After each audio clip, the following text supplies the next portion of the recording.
Welcome. Good morning, all. Good morning, all. Welcome. I'm Councillor Adrian Finley, the chairman of the committee.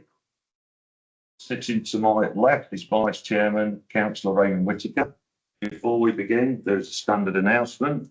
There is no fire drill planned this morning, so if we hear a fire alarm, we need to leave the committee room through the side door and continue along the corridor to the rear doors and assemble in the car park at the rear of the building and await further instructions. In addition to welcoming all members to the committee of the meeting, I would also like to welcome Councillor Danny Brooks, Executive Councillor for the Environment, Councillor James Bean, Executive Support Councillor for the Environment. Other participants will be introduced when we reach their item or when they first speak. This meeting is being recorded and will be loaded onto the website in full later today. All your comments will remain accessible online after the meeting. Just a couple of housekeeping announcements before we begin. Can I remind everyone to ensure their mobiles, laptops and iPads are on silent. Thank you. Item 1, apologies for absent and replacement members. Rachel, please. Thank you, Chairman. We have received apologies from Councillor Baxter, and he is replaced by Councillor Mrs Overton for this meeting only. We also have apologies from Councillor Sneed, who has Councillor Beecham as his replacement for this meeting only, and Councillor Woods, who has Councillor Condell as his replacement for this meeting only. Thank you. Item 2, declarations of members' interests. Members of the committee are reminded that they only need to declare any relevant interests which are not being declared on their declaration of pecuniary interest form. Do any members wish to declare any interests? If during the meeting any discussions you become aware of any possible relevant interest, please make me aware. Item 3, minutes of last meeting of June 27th of June 2025. This item is to confirm as a correct record the minutes of the last meeting of this committee on the 27th of June 2025. The minutes are found on pages 5 to 8 of the agenda pack. Can I ask for a proposer, please? Seconder, and all those in favour? Carried, thank you. Any against? Any abstentions? Yeah. Thank you, Councillor Overton. Item 4, announcements and updates. This is a standard item on the Scrutiny Committee agenda, enabling announcements to be made. As chairman, I have no announcements. Can I ask the Executive Councillor, Councillor Danny Brooks, if he has any announcements? I have a few, Chair. Yeah, I've got a few papers. I'll just give you a brief. I don't want to keep everybody longer than they want to do. So, start with, I can confirm now that all Section 19 reports relating to Storm Babette, Storm Henk, and the wider January 2025 flooding event have now been completed. These investigations were concluded within the expected timeframes, with final reports and recommendations published. As of today, we have 5 new Section 19 investigations underway.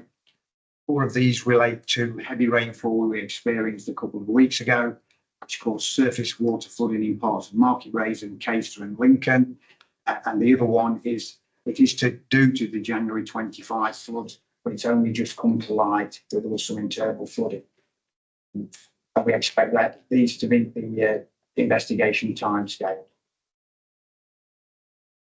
That's that. I've also got an update on the, I want to highlight progress on the community repaint scheme, because I think this is a fantastic initiative. It's in partnership with Dulux. It enables us to recover usable paint brought to our household waste recycling centres, make it available to local residents, charities and community groups free of charge. On Friday the 1st of August today, 6 HWRC, Grantham, Louth, Tattershall, Lincoln, Sleaford and today Market Raisin will have active community repaint facilities. The remaining sites will go live by the 5th of September. Since launching in 2024, we've already diverted over 7,000 litres of paint from disposal, supporting reuse, cutting unnecessary waste and providing practical benefits to our public. I've got loads, but I'll just summarise. In reality, flood investigations are progressing on schedule. Coastal resilience is emerging as one of the most significant environmental economic challenges facing Lincolnshire. That's in the Coast 2100. Biodiversity work is aligning well with national policy and local delivery. Thank you very much. Thank you, Councillor Books. I'm happy to take any questions if there is any. Any questions? That's right. Thank you. I really like that community paint scheme, and I have seen it in other areas. Did you say 7,000 litres in what time period? I was just trying to pick that up. I didn't hear Since it. December 24. December 24. Right. Are there more opportunities for local things that we may have in our area to apply to be part of the scheme? It's what other than the More way opportunities. So if we've got a local outlet, could we access it? can we access that? Would We that have a be local- possible if somebody wants to have a repaint, not in an actual I way? can pick that up with you outside of this, Councillor Overton. I can show you the link to the Julep scheme, but we will have them now on all of our sites. So obviously, in conjunction with everybody being accessible to an HWRC within 12 miles, 90+% of residents, everybody will have access to it, and it's for residents and community groups to use as well. A bit of my area is not 12 miles actually, but I'm happy to have a conversation with you. thank you. about That's it. fine. Really, that Yeah, helps thank you me. very much. Thank you. Thanks a lot. Any other questions? Yeah, well, it's obviously a great scheme and it's working, so it continues. Pretty paint for the residents. Yeah, go wrong. The more we get it out there, the more it'll get used. Yeah. Right, thank you for that. Can I ask any lead officers if they have any announcements? No, thank you. Item 5, Lincolnshire Coast 2100 strategy. This item is set out on pages 9 to 13 and will be presented by Chris Miller, Head of the Environment, and Deborah Higton, Communications and Engagement Specialist for the Environment Agency. Thank you. A presentation from East Lindsey District Council has been invited. A representative from a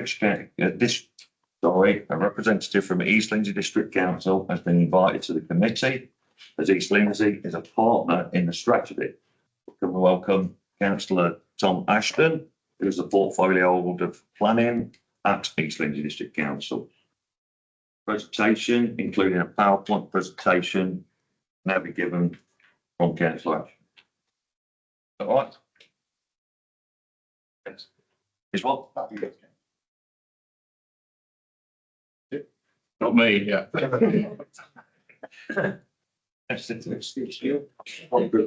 Yeah.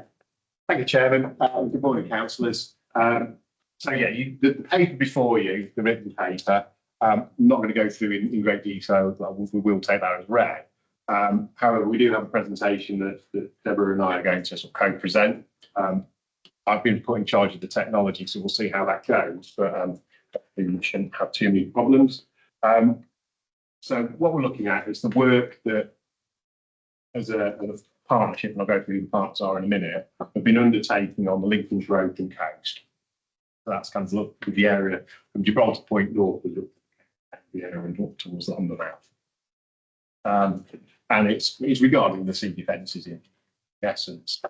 So just to go through sort of who the major players are, you'll be aware from other conversations we've had at previous scrutinies about risk management authorities. So the likes of the Environment Agency, ourselves as a lead local flood agents authority, district councils, planning authority in the area as well, the water companies, Anglian Water in this case, and the Internal Drainage Board, and ourselves again as a highway authority, which is the RMA bracket.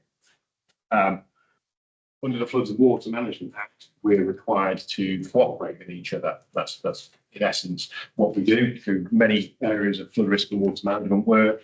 We are looking at how we can best serve the residents, visitors, and economy of Lincolnshire businesses through that collaborative working to make sure that they're as well protected as we can manage regarding flood risk, and that the usage of water resources is again as good as we can get that. So for Lincolnshire County Council, with the lead local flood authority, we lead on local flood risk, so that's surface water, groundwater, ordinary water courses. We also have a role in emergency planning, and that means we're one of the key partners, obviously, in the Lincolnshire Flood Risk and Water Management Partnership, bringing all these risk management authorities together. East Lindsey, covering the whole of that open coast area, have responsibilities from a flood risk perspective, relating through to economic development, risking levelling up money, strategic planning through the local plan, and some development management work with planning applications as well.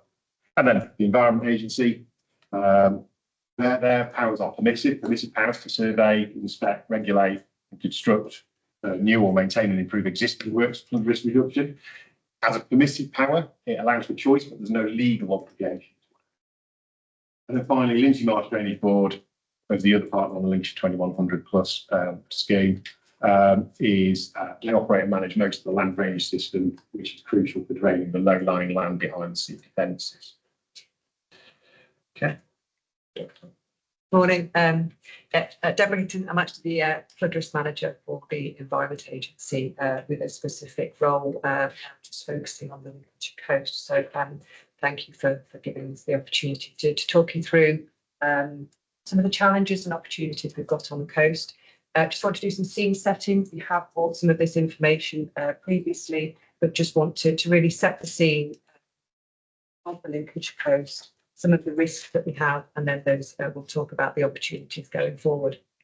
So hopefully what you can see on the screen, and I think the slide pack will be shared afterwards, is a history of the changing coastline that we have in Lincolnshire. And you can see running along the top there some of the significant events that we've had over the centuries, and then along the bottom the interventions, so when we've actually constructed banks, walls, and undertaken those interventions. So going back to some of those earlier times, what you will see is it has been changing. There have been events that have required us to relocate communities inland centuries ago. Mablethorpe, Skegness, those were notable places that had to be relocated. And then you see, sort of coming into more modern times, some of these events that we've had recently. So 1953 is probably one of the most notable events. So 31st of January 1953 brought with it significant flooding and damage to the defences. They were much smaller defences in those days. We saw 200,000 acres of land flooded. Floodwater went 9 kilometres inland, and tragically 44 people lost their lives. 22 breaches in those defences led to destruction of many properties. A lot of the properties were prefabricated post-war and quite similar to what we see with the vulnerable construction in caravans today. Quite often what we see is that the fatalities occur not because of necessarily drowning, but being hit by debris in the water. So real tragic event in 53. And then what we saw after that was the construction and reconstruction of the defences. But what you see is in 1953, the level was 4.5 metres ODM. It's the datum that we use. But then as we move forward into 1978 was the next really significant event. The levels were higher again, 4.67 metres, and we saw impact, but nothing like 1953. So the defences were, at that time, were doing a great job. Just bring up the image. And moving on, 2013, the levels higher yet again, so 5.3 metres. So that's getting on for a metre higher than the 1953 flood. The defences did what we expected them to do. We saw quite limited damage. We saw a wall collapse in Skegness that was then repaired. And we saw one of the significant things was the loss of the dunes north of Mablethorpe. So along a 2.5 kilometre stretch, that one single tide took a 60-metre width of the dunes away. And that was the power of those high tides. But we can see those levels are increasing over time, and the defences and the works that we've done and works that continue to do, which I'll touch on in a second, have been providing us a good standard of service. But they are reaching a point with those levels as they increase where they are going to be put under greater and greater pressure. 2017 is on there as well, and although the level wasn't particularly high, we did actually have a sort of a forecast, and we were looking at really significant wave heights and strong winds, and we were part of that forecast. We were actually looking at how many properties we thought might be impacted due to exceedance of defences on that forecast. And we were expecting 1,065 properties to be inundated, not from a breach in the defences, but the overtopping of those defences. So large numbers. One of the photos that we have on there is the army door knocking. So we issued a precautionary evacuation. And one of the lessons that we have learned from that is very, very few people left, even with the army knocking on their door. People don't leave, they stay, and for all sorts of reasons they stay. But what it does tell us is that when we do get the big event, and that next one will come, that we can't rely on people actually evacuating, not being there. So we need to think about the mitigation that we need to put in place for that. And that's work that we do through the local resilience forum, so with all the emergency services of which we are those. So the current situation, just a bit about what we're doing at the moment. So on the right of this map, you can see that we've got that's our flood map, and that shows the area that is below sea level, looking at when we would have a high tide. And you can see that it does stretch for up to 15 kilometres inland in some places, and within there are 20,000 homes, 35,000 hectares of agricultural land, 1,900 businesses, and I think on the most recent count we've had 38,000 caravans. And just referring back to that note about vulnerable accommodation, if those floodwaters do come through, those caravans are vulnerable. That issue with debris becomes a real challenge for us. So it is a man-made artificial landscape. It is completely reliant on the defences and the pumping that the drainage board do to keep it habitable. Those defences that you can see there, that top photograph there, the top of that bank is the defence level, and we would see water across these areas on nearly all of the high tides throughout the year, and therefore it is a critical infrastructure. Without them, these places wouldn't exist. The work that we undertake at the moment to provide that standard of service, bottom photograph there, that was actually during the 1990s.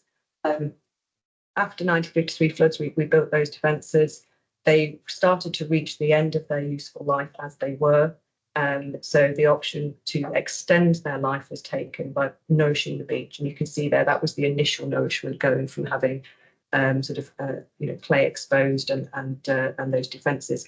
Anecdotally, people talk about feeling them shudder under the waves before we put the beach there. So there was a large amount of sand brought in, and ever since then, we've undertaken annual nourishment. So we put about 400,000 cubic metres of sand a year onto the beaches where we've lost it through erosion. And that's currently costing us anywhere between 10 and 15 million pounds a year. So it's a significant investment. But we know that, for the long term, that's going to be a real challenge for us. And that isn't an option that we're going to be able to take forward. We do know if we were to stop doing the annual nourishment, we probably have between 5 and 7 years before we get back down to those clay layers. And if we were to have what we class as a design flood event, a 0.5% chance of it happening in a year, we would expect to see significant overtopping of the concrete defences, and because of their conditions, that would lead to a breach. So we would see a significant amount of water flowing onto that tidal floodplains below sea level.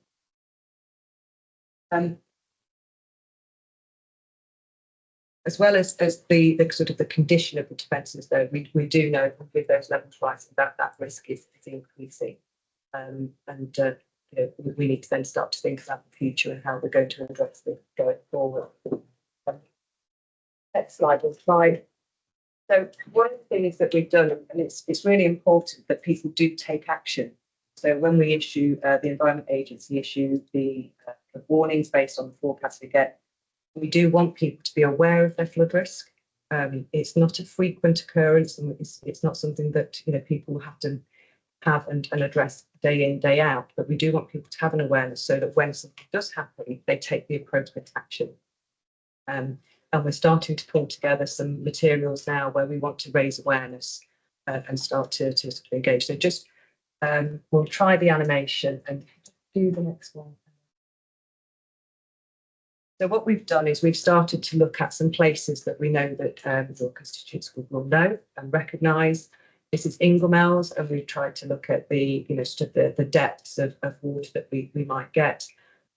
So we're looking at 1.3 or 1.6 metres at Inglemells, 0.7 metres at Thedlethorpe, and then 1.3 metres at Mablethorpe. But you can just see with those images, and it wouldn't look like that. That's a nice blue sky sunny day with still water levels shown on them. It would be very, very fast flowing water. But we just want to be able to sort of show to people what that impact would be. And that's with a breach in the defence. It's not if we didn't have any defences. In Mablethorpe, it wouldn't be 1.3 metres, it'd be well in excess of 2.5 metres if we didn't have any defences. So, but just some work that we're looking at undertaking to try and get us to sort of for raising awareness. I suppose just one of the things that we do share with communities when we go out.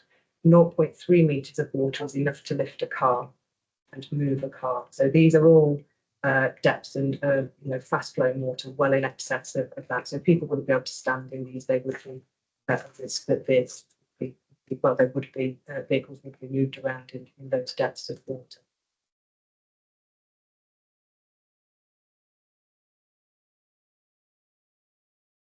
So the challenge that we have. So I mentioned the current approach to flood risk, which is our beach nourishment. But what actually is the risk of these breaches happening? And in 2019, we undertook an assessment of our concrete defences. We've made some assumptions around how long those defences would last, with or without the beach in front of them. But the engineering assessment showed us that even with continued nourishment, almost 90% of those concrete defences along it's a 35-kilometre stretch. So almost 90% of those concrete defences have less than 20 years of serviceable life or useful life. And that's even with keeping a beach in front of them and some enhanced maintenance. So doing some minor works to the concrete defences. The other thing that it showed us as well was that these defences one of our original assumptions is that we would be able to build on top of these defences to actually increase the height of them. But the condition of those defences in means that it's unlikely that they will form part of the future long-term solution. It could be encased, they might be, but structurally they're unlikely to form and contribute to a long-term solution. So that tells us that we have to do something quite different. We're going to have to replace a lot of these defences and these assets. And that's going to be a significant investment that's going to be required. And it's going to take some time to plan and find the funding. It's under current funding rules, we would get that.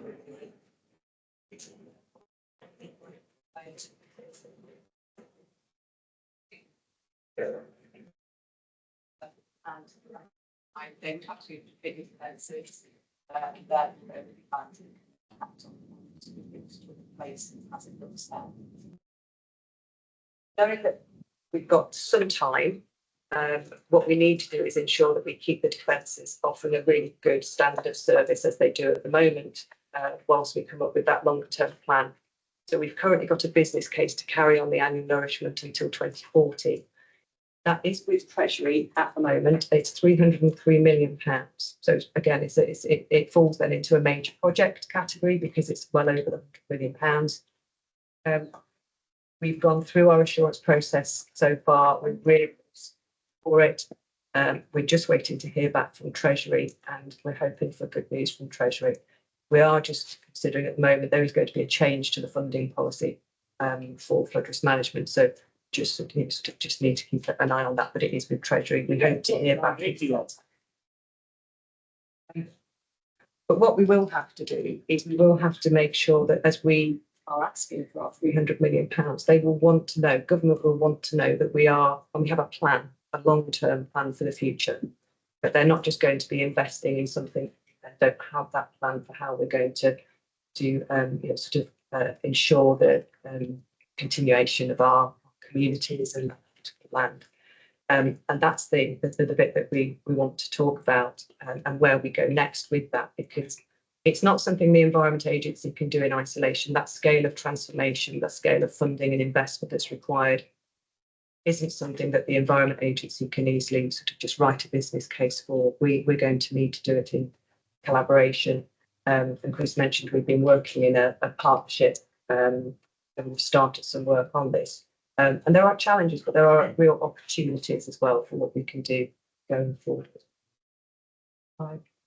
For me to start. So, as it says here, we do need to work together to change the course. We are going to have to change the course, and if the best way to do it would be to do that collaboratively together. And we are facing a future where the old ways and the ways that we've been managing for the last number of decades protecting this land are no longer going to be enough. They're not going to be sufficient. But we're not powerless. And it's over to Chris just to talk about what we can do. So the work that we've been doing this far as a programme is around 4 particular work streams, and they're in the impact. You want to read through those later on, but just to cover those off, the Coastal Investment Plan, which the EA is leading on, Council is leading on the vision, which is that's the place shaping across the spatial and economic themes, creating vision to sort of demonstrate the value of the coastline to the economy, and that will then aid into the delivery plan, and then across cutting of that there's programme management governance required to ensure that all these are delivered properly, managed effectively, and then give us the evidence base to put into the final business case, which will allow us opportunities to speak to government about what is required and make those bids for the appropriate levels of funding. That'll be articulated through the action plan, through a delivery framework, and that will hopefully create the right conditions for Lincolnshire to grow economically. Slides basically probably covering off a lot of what I've just said as well. It's a bit hard to see up on the screen, but again, when we circulate it, you can see within those diagrams those 3 particular products of the vision, the action plan, and the investment plan. So what we've done on what we've done so far, they are those 3 things, and just very, very quickly, and we can come back and talk in some detail. We have actually done and got quite a long way through the process on developing certainly the vision and the investment plan. And this is just to show that we are a good way through. We've been looking and working together. So although the Environment Agency is leading on the investment plan, a lot of the work that we've done, the workshops have all been done collaboratively through the partnership, and the sort of the designs that we're thinking of as possible for the future are all things that have been done not just from a pure flood risk focus, but considering the much broader opportunities and investment opportunities that could come and will need to come to be able to sort of take forward bring forward that critical flood risk infrastructure. So that was just a summary of the work that the Environment Agency have led on. I think the next one just shows the work that has been with on the left-hand column. Again, we'll share the slides, but just to show, we have set off on the journey. There is an awful lot to do. So on this particular slide for the work led by County Council, we're on the first tranche on the left. There's all of the rest of it to come to follow. So just on the urgency and why are we doing 2040 feels like quite a long way away. Why are we talking about the urgency to do something? This uncertainty we have around the long-term future can be, it can lead to economic decline. I mentioned, needing to demonstrate to government we have a long-term plan. if we don't get that investment to continue putting the sand on the beach, it would lead to further asset and more rapid asset decline as well. And we wanted to just kind of try and set the scene for the why now, and that urgency from a programming point of view as well. If you consider the next 4 election cycles, and we start from the distance, the 2040 date. So by 2040, we need to have replaced some of our poorest condition assets. That's what our engineering assessments are telling us. That means that to have done that, we need to have secured the contracts for this really significant civil engineering infrastructure work. Those contracts need to be secured by 2032, 2036 to ensure that that work's complete. To be able to get those contracts secured, we need to have a plan and the funding identified, and that needs to be done ahead of that. So by 28, 32, to be able to write that plan and make sure we've secured the funding, we need to have developed a strategic master plan. And that needs to be an agreed master plan for the coast. That needs to be done by 2028. And that's not very far away. So it's just wanting to set that scene that there is an urgency, even though it feels like it's quite a long way in the future. And no decision taken at the moment is a decision. It would be that decision that we're not going to meet that 2040 date. So there is a real urgency for us to start working and making some strides forward on this. So it's just what we've set out here is what happens if we don't get to that place by 2028 and have that plan. And we've set out, in an ideal world, we would get what we called a multilateral partnership. So that thing that looks at all the different opportunities, all the different sectors of government. I think in the paper, Chris wrote about the opportunity for place-based business cases that is hopefully going to be brought in next year. Bringing all the different bids out of different government pots, realising all the different opportunities or different infrastructure along the coast, what the coast can do for sort of wider Lincolnshire. That would be the aim, but we have to have that sort of master plan in place. If we don't have that, we get to a place where we start looking, what can the Environment Agency do as the risk management authority for flood risk on this stretch of coast, and with the limited funding that would be available to us. So we would have to start writing a plan. If we have a role to from a safety and sort of asset condition, we would need to have a plan for how we're going to manage that. But that plan would need to include things like our sort of disaster response, because we would expect to see a continuing degradation in asset condition, how we would maintain and sort of work on the assets to extend their life as much as we can, but accepting that we would start to see that degradation. So the next slide, it will just pop up very, very quickly, and it's not there to be read, but what you can see is just all the different parts of the business case that collectively we will need to put together if we want to take this as a business case to government. And there's a lot of empty boxes, and there's a lot of boxes to fill in, and each of those is a piece of work that requires resource funding, and therefore we need to find a way to develop this business plan so we can ensure we get the investment and the infrastructure on the ground. Final one for me, just something about building. So how do we build a viable business case? Whatever we do on the coast, because it's below sea level, it's going to take a significant amount of investment, whether we just try to rebuild as is or whether we want to do something different.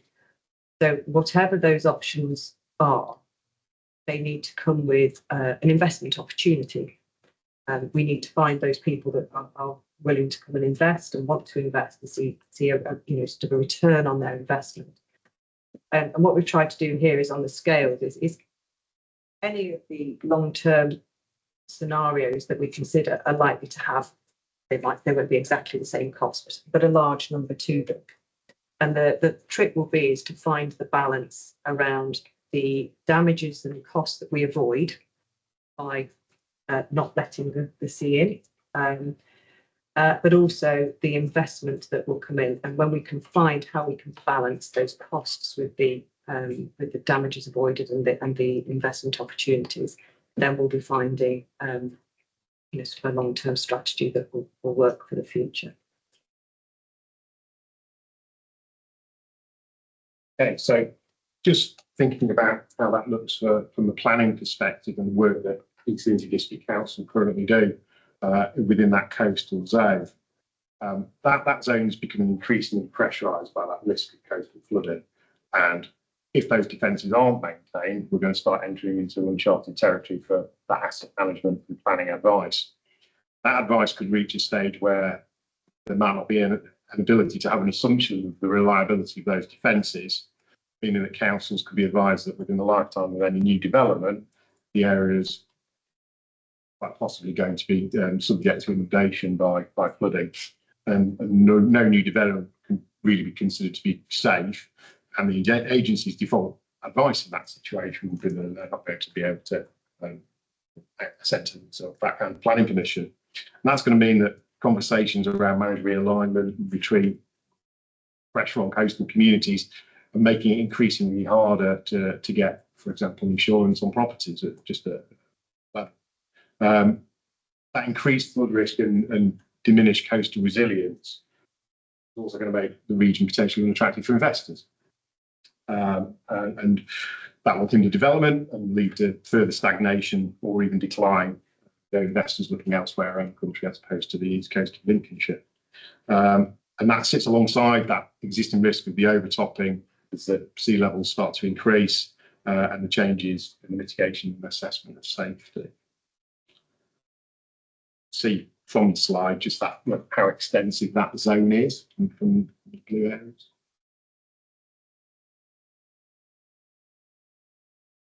Demonstration of the need that a business case needs to be delivered based on place-based opportunities. Deborah's just mentioned about how things are changing around the country, and the expectations are now that it won't just be about a single individual element of an area. It's about how we can develop a storyboard for that place and the investment that can go along with it.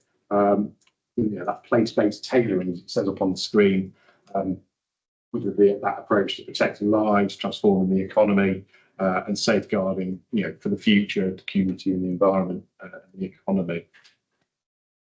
So, just looking at those next steps, we're looking for continuing support into that partnership approach across all those partners. It will come with a need for a certain amount of funding, and as part of that, we'll be bringing a paper back. We're expected to bring that back to this scrutiny committee in September for pre-decision scrutiny, potentially on the level of resources that we're going to put to County Council to help and aid this programme going forward, so that partnership can deliver the what we've just been setting out there across those 4 work streams, so that we can create that single business case for Lincolnshire Coast, so that we can try and start securing that money, so that we can properly protecting the communities as best as possible. And that's the end of the presentation, but obviously we'll take questions from there on. Thank you very much. It's certainly very detailed and quite impacting, those images of water. So thank you very much for that. Before we go to questions from the committee, is there anything Councillor Thomas would like to add to this point? Thank you very much, Mr. Chairman. I mean, just really to emphasise on the point that's already been incredibly well made by Deborah and by Chris. They're either, where the community is either growing or it's dying, and there isn't any happy state of stasis here with Lincolnshire Coast and with the communities, the businesses, the livelihoods that depend on those sea defences.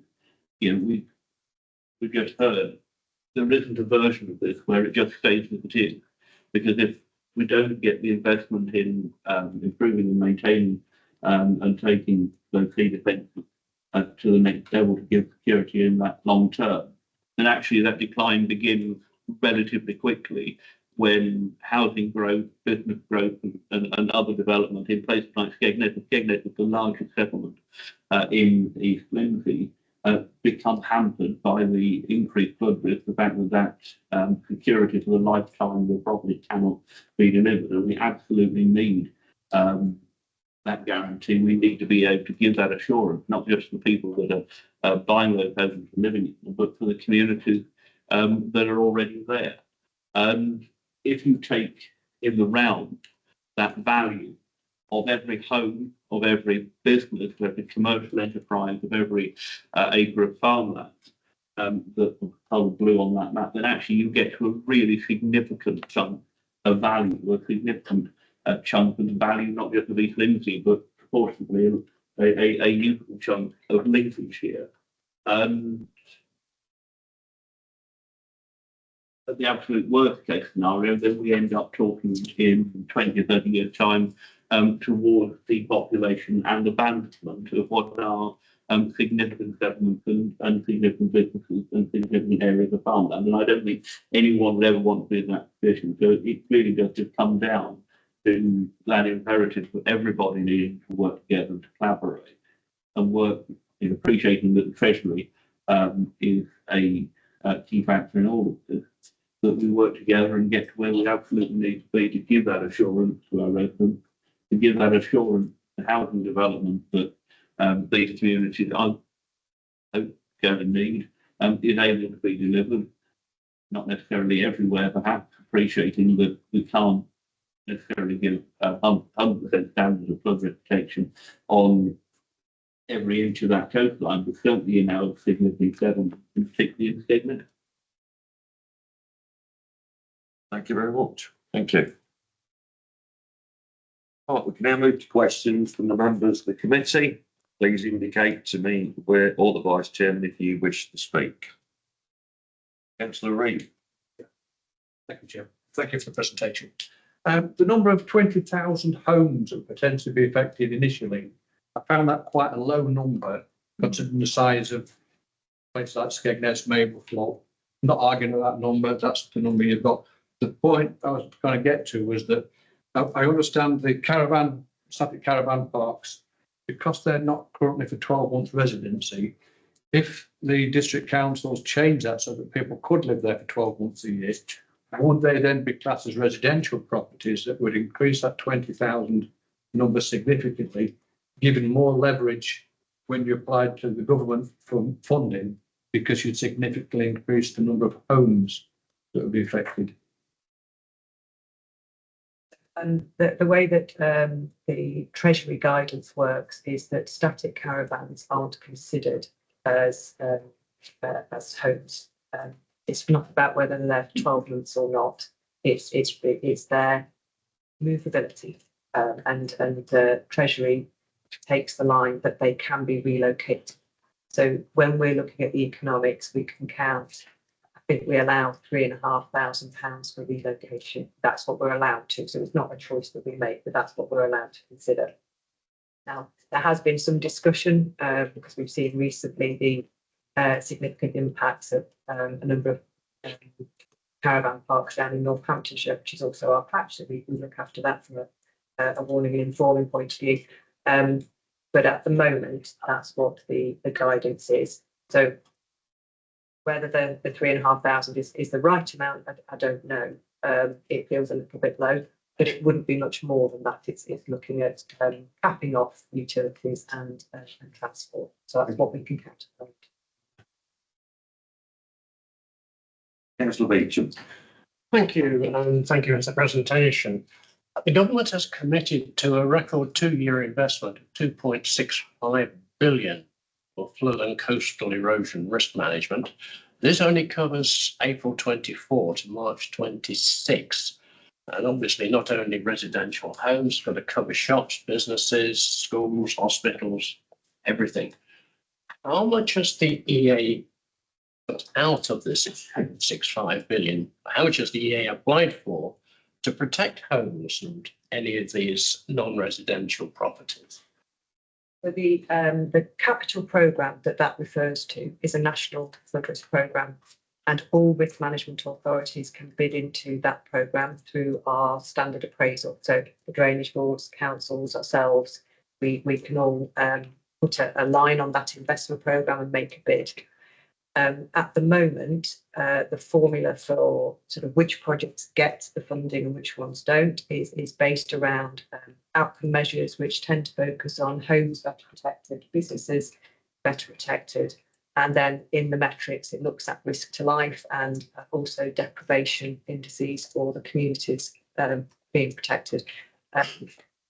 That is actually out for consultation for a review of that funding policy at the moment. It's just closed a couple of days ago, and we expect to be working under the new funding rules from April 26. All of those risk management authorities can fit into it. It is administered by that pot of money is administered by the Environment Agency, but through DEFRA. DEFRA set the funding rules for it. So the prioritisations at the moment, we get between 10 and 15 million pounds a year for the nourishment on the coast. If we want to move to a significant investment, so sort of a very large scale investment, we will become a major project which goes on the national infrastructure list, but it still comes out of that same money. There isn't an additional. So we will be bidding against, I think in the paper, Chris made reference to Thames, Clyde, there are Bristol, a number of other ones. And 2040 is a really important year across many, many parts of the country. So we know that in the Humber and the Fens, the Thames and the Severn Estuary, a lot of our defences were built around the same time. And they are all coming to the end of their useful life at around the same time. So we are going to be competing against, many of them. But yeah, it's a national programme, and that money refers to that national. Councillor Condell. Thank you. Thank you for the report. There's lots going on around Lincolnshire and the area itself, with the whole project of 2100 going on, along with the grid upgrades and various bits and pieces. So I'd like to recommend to us here and see if it's possible to have a paper put together and brought to us to have a look at the possibility of bringing all these different groups together. NSIPs, Fens, Links, Humber, and the grid upgrade, and the companies involved in them, to work with Lincolnshire Council and Lincolnshire in general to ensure that we have minimal disruption when these things are being put in place.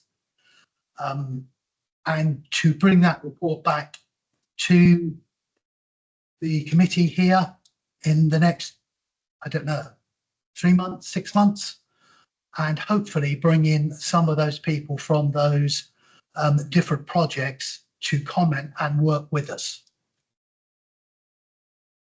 Okay, Mr. Chairman, I can make a start on just a couple of points there. I think I might have Obviously, probably first on our script, obviously, officer involvement. Thank you. So the Humber 2100 and Fens 2100 are both Environment Agency led schemes with flood risk at the heart of those. And we have actually been working with them. So that the work we've been looking at through the work so far on this, we've had representatives from Humber and Fens sat in with us. So we are mindful of needing to join up. Water does not know any boundaries around. You can draw straight lines on maps, but the water, these flatlands, knows where it wants to go. And so we have been considering how we join into Fens, and recognising that they both offer something very different. So Humber is the green energy. And then we've got agritech in the south. So we have been starting to make those connections. I'll hand over to Chris about the opportunities for the other infrastructure providers, because that is something that we have made a start on. Yeah, so I think at this point, what we'll have to do is take that away. I don't think there's anything we can provide, just in this immediacy. and have those discussions with infrastructure providers to see what the art of the possible is. In terms of the timeframe, don't know what that might look like yet. So maybe 6 months might be, as an initial starting point, might be the best bet rather than taking 3, because obviously it'd be a unit for us to program in. And there'd be obviously there's quite a lot of discussion that will need to be had around that to get a paper together. So I think your discretion, obviously, as councillors, as to how quickly we proceed at that. But I would have thought personally, I think 3 months might be pushing it at this moment in time. But we can aim for 6 months to start with and report back with updates. Yeah, I think based on your presentation, I think time is of the essence. So anything we can do sooner rather than later, obviously with the first available opportunity to get all those people in the same room together, I think it'd be a fantastic opportunity to thrash out what can and can't be done.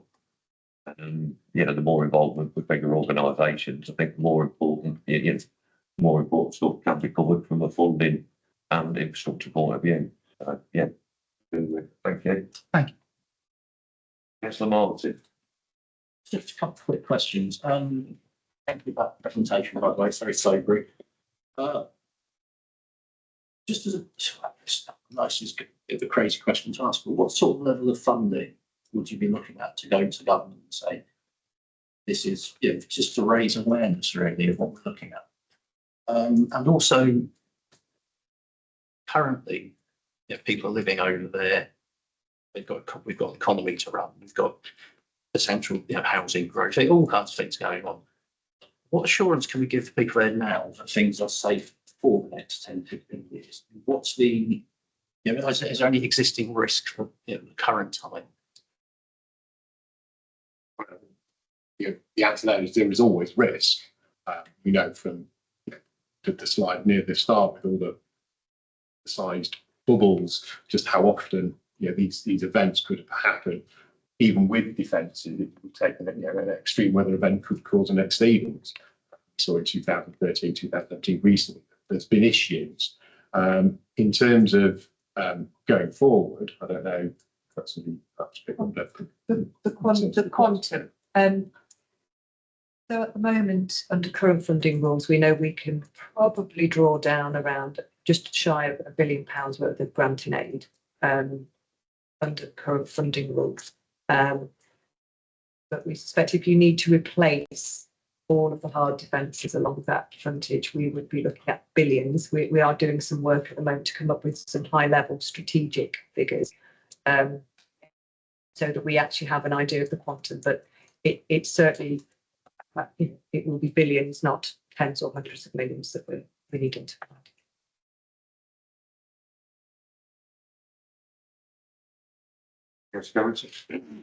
Thank you, Chairman. Thank you to Chris and particularly to Deborah for that very, very stern presentation. I think you really underline the seriousness that the situation we face going forward. I think if there's one statistic I will take away, it is that 0.3 metres of water is enough to lift a car, which really I think does, that's less than the height of these tables, half the height of these tables. If that will also take the legs out from underneath a full-grown man, and once you're down in these flood situations, bluntly, you're dead. We face a very, very serious situation. I personally very much applaud the work that is being done, and in particular the fact that it is holistic, that you are looking at all sorts of different avenues and those feed in. But a question, a slightly critical question. We've got some beautiful language in here. We talk about changing course. We talk about transition with positive social impact. We talk about managed realignment. One man's managed realignment is another one's abandonment. And the economic and social value of what is going on, be it business, particularly be it agriculture, be it housing, be it communities, in that big section of vulnerable land you outlined on your map. That is incredibly important. When the calculations are made, when the cost-benefit analysis is done, many people have questioned some of those inputs, particularly, for example, the input values into agricultural land versus other assets. To get a meaningful and one would argue correct answer out, how much flexibility is there going to be going forward in assessing exactly what those inputs are? Because if you set certain values in certain ways, you can predict the outcome, you can get the outcome to match, for example, what the Treasury might give us in terms of funding, rather than what Lincolnshire needs. And to me, it is not what the Treasury wishes to happen, but what Lincolnshire needs that should be the driver of this exercise. I think in best terms that's agreed, and that's the work that we're going to be progressing as part of that partnership and creating those visions, to create that business case to demonstrate value as it is, but also what the opportunities may be going forward as well, to create that strong place-shaping, place-themed business case that will demonstrate to the Treasury the value of Lincolnshire's coastline to the wider UK economies, as well as just the obvious local economic benefits that having improved flood defences will bring. So yeah, very much great that the statement made.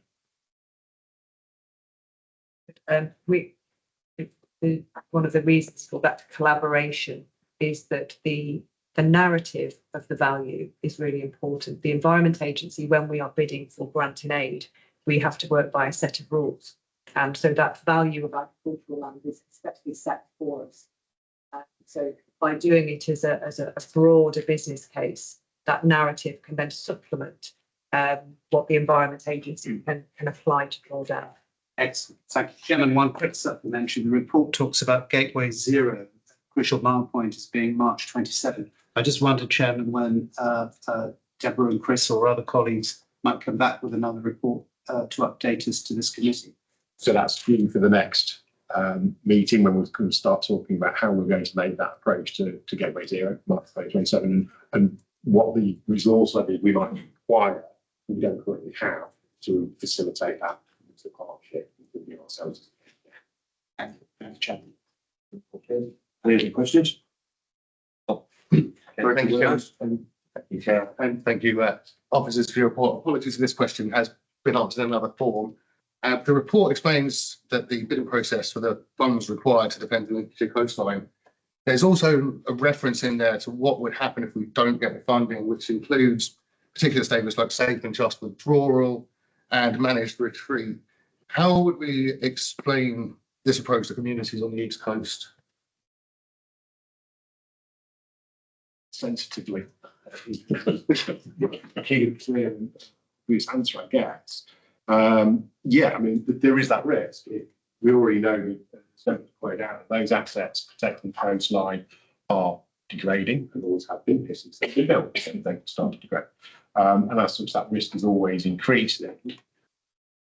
With no investment whatsoever, we know what those risks are. It's about, as you say, it's how do we broadcast that?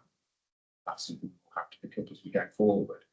Ideally, what we're doing here is to try and mitigate against that, so that we are able to help generate that business case to Treasury for that investment, so that we can our agency can then continue to protect as best as possible against as much of a scenario as we can manage. Thank you. Just one more thing as well, Chair, if possible. Just, if you could just expand on the term beach nourishment for me, if that's okay, just elaborate on that a little bit. Just very briefly, we place what we our design beach, so we come up with the size of the beach we need to take the energy out of the waves. And each year we use a dredger to suck the sand off the seabed about 4 miles offshore. It comes in and then we pump it to the beach, and then we grade it and put it into the right profile. Thank you. So done every year, definitely worth a visit. No, thank you very much. I've got well, thanks for going over there. So thank you. Thank you. Thank you. Councillor Reid? Thank you, Chair. On the subject of beach replenishment, I understand totally why it's necessary. It's a bit like filling a leaking bucket, and it probably has knock-on effects for things like shellfish beds and that sort of thing.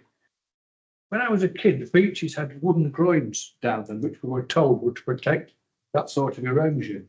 Is that not been proven to work anymore? They have the traditional wood ones or the modern concrete interlocking blocks that would then protect the hard defences further back. Is that not an option? Or so, as part of the Saltfleet Gibraltar Point strategy that we did, which kind of triggered the residual life study, we did consider rock groins, actually. Timber groins on the Lincolnshire coast don't retain the material. They help a very small bit, but not enough to make the investment.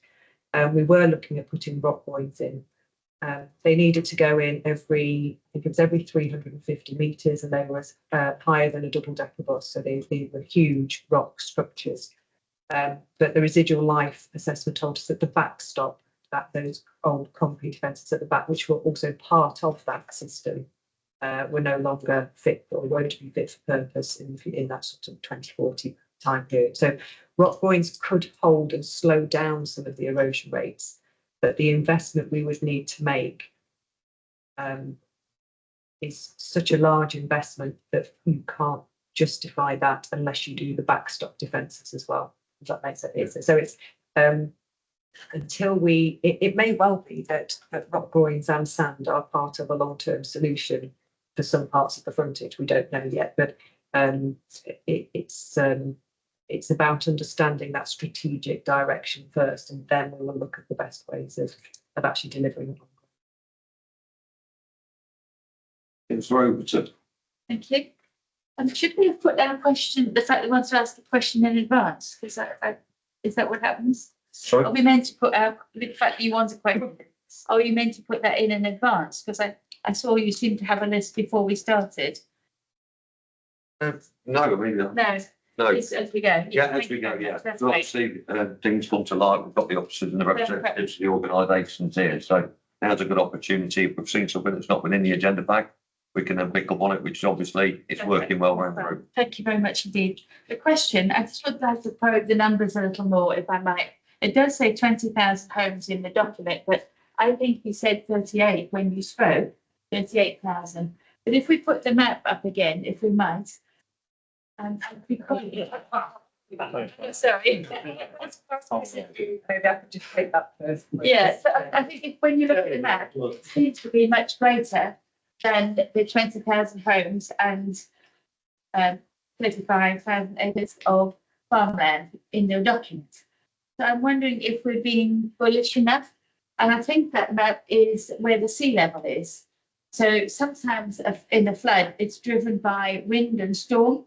So it can actually go further than the sea level. So I wonder what line you've chosen. Actually, I meant the one that shows more the flooding, the more flooding. Planning one. Respond to that. So the 38,000 is the number of caravans. 20,000 homes, so 38,000 caravans. And the area that we're talking about when we're talking about the Lincolnshire coast is just the section from Saltfleet down to Gibraltar Point. So we've had to draw some arbitrary lines in that floodplain for the project area that we're talking about here. If we were to look at tidal number of properties at tidal flood risk across Lincolnshire, I think it's, I can come back to you with the figure, but I think it's something like 112,000 that are in a tidal, an area of tidal flood risk, which is what you're seeing on that blue map there. So it is because we're constrained, and actually in the previous version of this presentation, we did have the boundaries that we were working. So areas like Wainfleet and around the Wash are not included in our. So you just picked an area that was manageable for you, really, not the actual flood area. It is the area that's at risk of flooding from that front line of defences between Saltfleet and Gibraltar Point is much smaller than this. This one was because to show the area that actually, from a planning perspective, East Lindsey have constraint because of flood risk. So it has the walls, it has the flood risk areas on there as well. So the project area, and we could perhaps circulate that with the minutes, is the project area we're talking. That'd be good. I think it's, if we're trying to make the case that it's important, clearly we want to put everything that's at risk in there. And I'd have thought everything below sea level, one, and secondly, anything that could be affected by a driving storm. And because I think, otherwise we're just not, we're not making as strong a case as we can. But I appreciate you've also got the manpower complications of looking what the area you look at. But I think we have to put in a big case. If we're competing against the Thames and Bristol, that's a tough call. The modelling that we do does actually include all those storm scenarios as well. So that the blue that you see isn't a still water level. It's already designed in with the So this is including storms, that map? practice. Yeah. And what's the area there, the land area In the whole of and the this, blue? I wouldn't know for the whole of this map, but certainly for the coast, the open coast zone, this is the 35,000 hectares. But should we not look at the whole area? We have, so the Fens 2100 project is looking at the area, the rest of that blue area is covered under the Fens 2100. For me, Somebody else was looking at that, but we didn't hear about it today. not today, but it's, we are working. closely. I see. Okay. Presentations for, so there are three. Yeah. The Humber 2100 plus the Humber S3 and then down the Trent, the ankle, the rank go down to the okay. And then I think to show Open Coast, which is this one, we brought this one first because there's some particular timeframes involved in this one to be matching. And then we have the Fens 2100 program as well. So as county council are involved in all of those to some extent for the team as well. And then they're part of the environment agency across all three. So this would just happen to be the first of a set. For a top line, if, we need a number in our head that I can use. If I'm talking to a minister or somebody, I can say, it's really important. This is how much is going to be lost.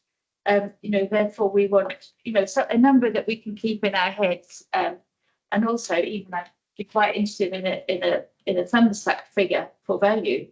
I know that'd be difficult, but at least some sort of estimate so that we've got something to utilise. Otherwise, it's very hard for us to say, yes, it's awful, but how awful, That's always the next question, isn't it? I think Councillor Overton, after Councillor Condon's suggestion of putting all three together, and then obviously Yes. giving us a breakdown of how soon we could possibly get it all together. I think that would give us a far more accurate figure once you've added up all three together. But obviously they're all dealing with like President, we're dealing with our section on the Lincolnshire Coast 21, but working alongside the Humber and Fens 21s, I think is a crucial part of it. So I'm out totally around. It's very important to have an overall picture and then you look at the pieces within that. Yeah. And I think that's why we should keep repeating the overall picture once we have it. Thanks. Councillor Ashton. Yeah, thank you very much, Mr. Chairman. Just since Chris went to get that map back on the screen, I think it's really useful just to take a final glance at that. You may not appreciate, but the government has issued East Lindsey with a 150% uplift in its housing delivery targets. Now, we are arguing against the methodology underpinning that, but if you look at that map and you take out the area which is in blue, and then you take out the area which is in green, which is the area of outstanding natural beauty, that doesn't give an awful lot of the landscape of the geography of the area of East Lindsey, which is available to accommodate that. So on the one hand, you may think that if you live in an area or represent an area outside of the blue bit, you're fine. You're really not, because delivering that kind of housing in the rest of East Lindsey or after the local government reorganisation, for whatever the units look like, is going to pose a challenge. If you live in, I said, in Louth or in Horncastle or in Coningsby or Silsby, then this does represent a significant uplift in the amount of housing that your town or village is going to have to take. And if it can't go in that blue bit, then that's going to have a wider impact. So it's not just about the economic stagnation, the potential economic stagnation, the potential inundation of our coastal communities. This is something that is shared across East Lindsey and genuinely across Lincolnshire as well. Councillor Martin. Yeah, I understand the partnership and the three organisations were working together, and a part of what you're doing with East Lindsey, I believe, was a thing called a coastal strategy flood defence study. Part of that will involve funding from the nuclear waste services. I understand, I was reading this online. I understand we're going to take about £3 million from them to help pay for that study. Now that's been removed, is that funding gap in plug? That's what we're moving back into the next year. So because what basically we're going to need, and you say that one regionally. that's no longer available to us. So we're obviously having to look at other opportunities for funding that. And just further quick question, very quick. How confident are you that we'll be able to get this funding from government? For the studies. No, for the.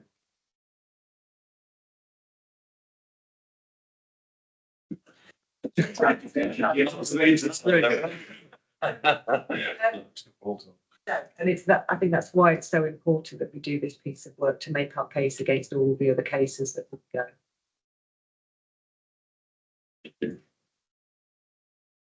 Councillor Robinson. Thank you. Yeah, just to echo what Councillor Brief said about the static caravans, it really disadvantages to in terms of funding. You know, we are a tourist location on the Lincolnshire coast, and obviously that would double our case for investment, more than 45,000 based on this this report.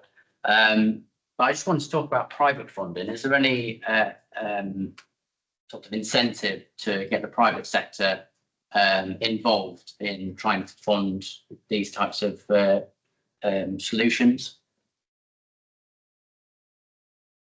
I think the work that Councillor Cobdell sort of highlighted would perhaps look at that kind of opportunities. I think. I can't say at this moment in time what that would look like until we've done those studies. But I think quite right, and perhaps we do look at that more closely, see what they're looking for.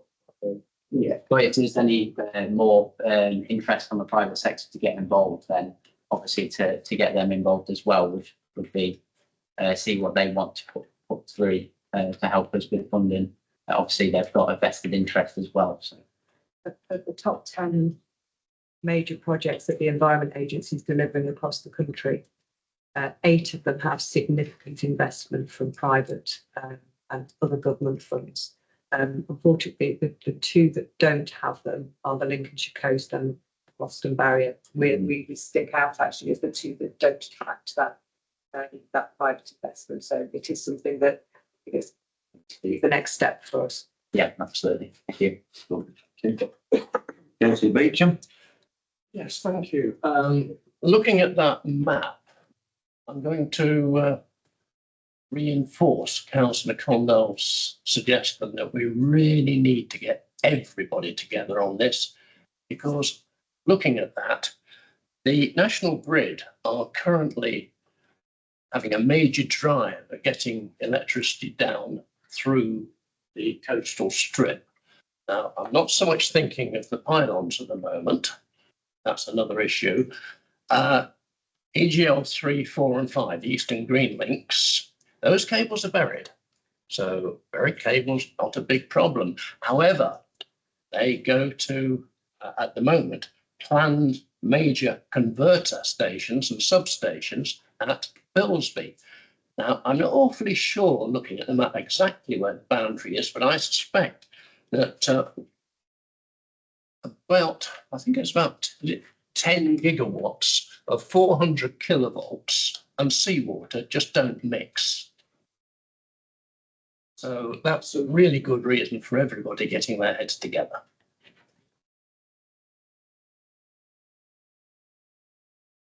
Okay. Have any other questions? Thank you. Well, action suggested in the report of the committee to acknowledge the work undertaken today across Lincolnshire 2100 Plus programme. To recommend that the Executive Council, the Environment Executive Director in place, continue to work with associated partners to deliver strategic assessment and cost profiling, continuing the development of the coastal strategy. To request that the Executive in place submits further report, key decisions to this committee's meeting on the 26th of 25. And also, obviously, any notes, comments will be passed on to the Executive.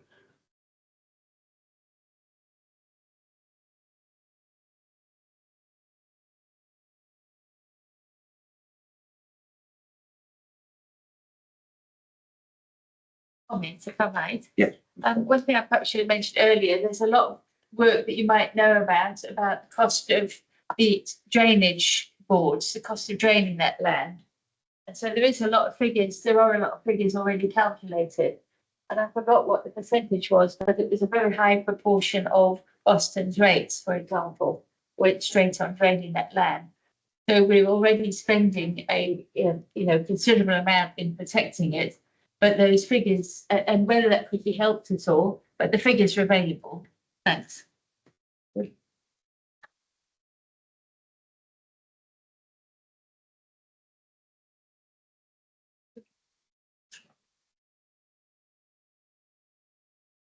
Item 6, biodiversity net gain opportunities for Lincolnshire Council. This report is pages 15 to 24. This item presented by Chris Miller, Head of Environment. Yeah, please start. Move so quickly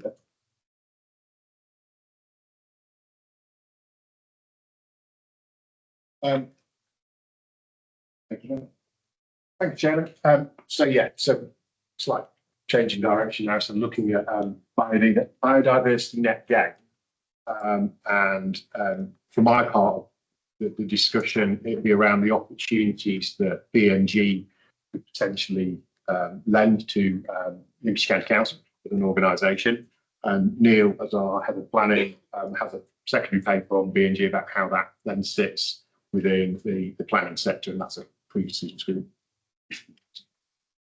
But my report is more sort of a bit more background on what biodiversity net gain is, and I will probably keep shorthanding it to BNG because I haven't got out. The papers to consider the opportunities that BNG may bring for Lincolnshire County Council in terms of potentially land banking for the enhancement of the natural environment. It's also going to give a basic overview of purpose and process of BNG entails. So the UK biodiversity loss means that we're one of the most nature depleted countries in the world. We're looking at species populations declining around about 19% since 1970s, baseline figures.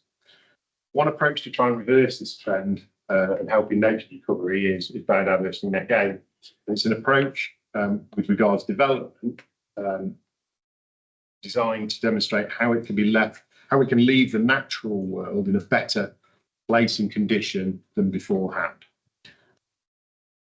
Going through that process is basically you start off with the developer would have to do an assessment of biodiversity value of the site, and that's done using the biodiversity metric, and that's published by DEFRA. It's an extremely complicated spreadsheet.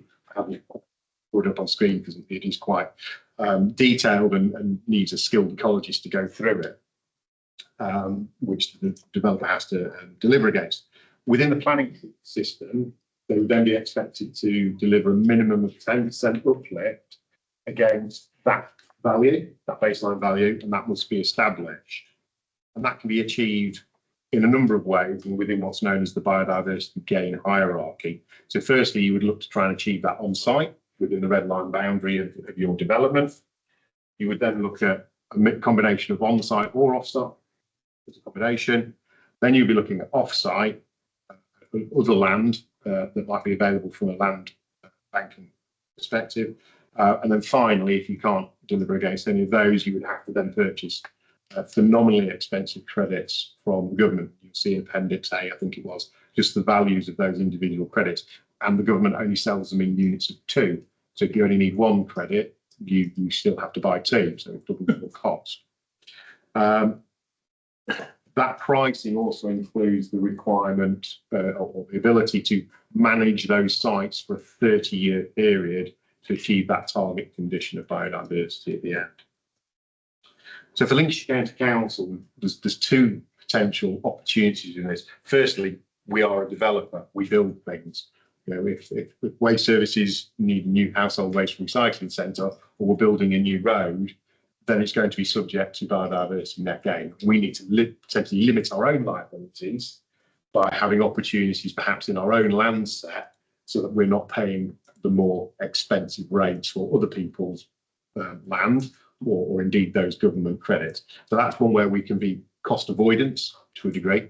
The other opportunity is looking at land that you may be able to land bank and enter into the open market and sell to other developers, like the National Strategic Infrastructure projects going forward. They're not actually part of BNG yet, but by the end of this year, they're expected that they will be mandatorily required to provide that extra 10% as a minimum as well. So what we need to do going forwards is work with our colleagues in resources, so that's the Director of Resources and the Director of Place, officers within those areas, looking at the property that we have, which may be suitable for land banking, and then decisions about how we then operate that within a, offsetting our own liabilities or, say, going into that BNG marketplace. We've done that, and you'll see in the paper there's 3 sites where we've already looked at that as a trial. They've been desktop exercise. We've not had an ecologist do a proper walkover because that would be the next stage, and we haven't taken it that far. But you can see the kind of amounts that potentially could be realised. I think we looked at Mereham Passages near Sleaford, Nettleton, which was a reclaimed landfill site, and Crosscliff Orchard, which is just going south out of Lincoln. So we looked at those 3 sites because they fall within the Environment Service to manage. And again, it gives some interesting figures about what we could perhaps realise in terms of that BNG opportunity. So what we want to do is perhaps extend that outside of just the Environment Service and look at what other property land we might be able to invest in that way to provide that income or offset liabilities and that. Take any questions? So Neil will follow on with the plan side of that. Councillor Wimmers. Thank you, Chair, and thank you again, Chris, for a great report there. Just a quick question regarding upfront payment of monitoring fees for the 8 inspections over a 30-year period. I was just wondering how we factor in increases in the monitoring costs after the first year.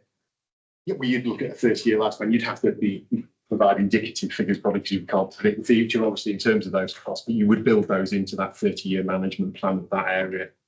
Thank you. And just another one quickly, if I may, Chair. Just with regards to access to a site for the monitoring over the 30-year period, what processes are in place to sort of compel landowners to allow the access to that?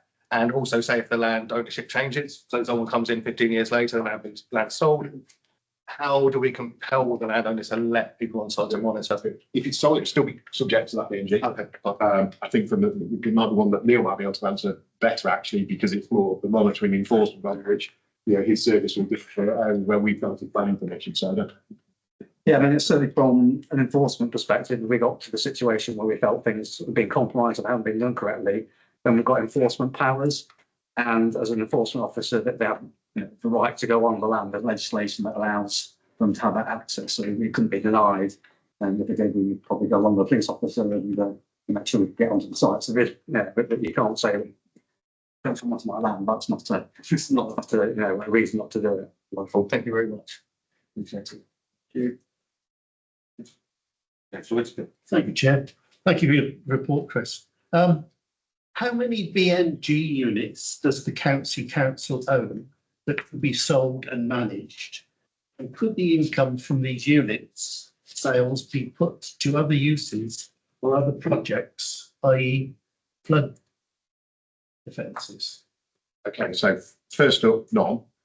We haven't invested any yet. We've done a trial on those 3 sites to understand what the potentials are.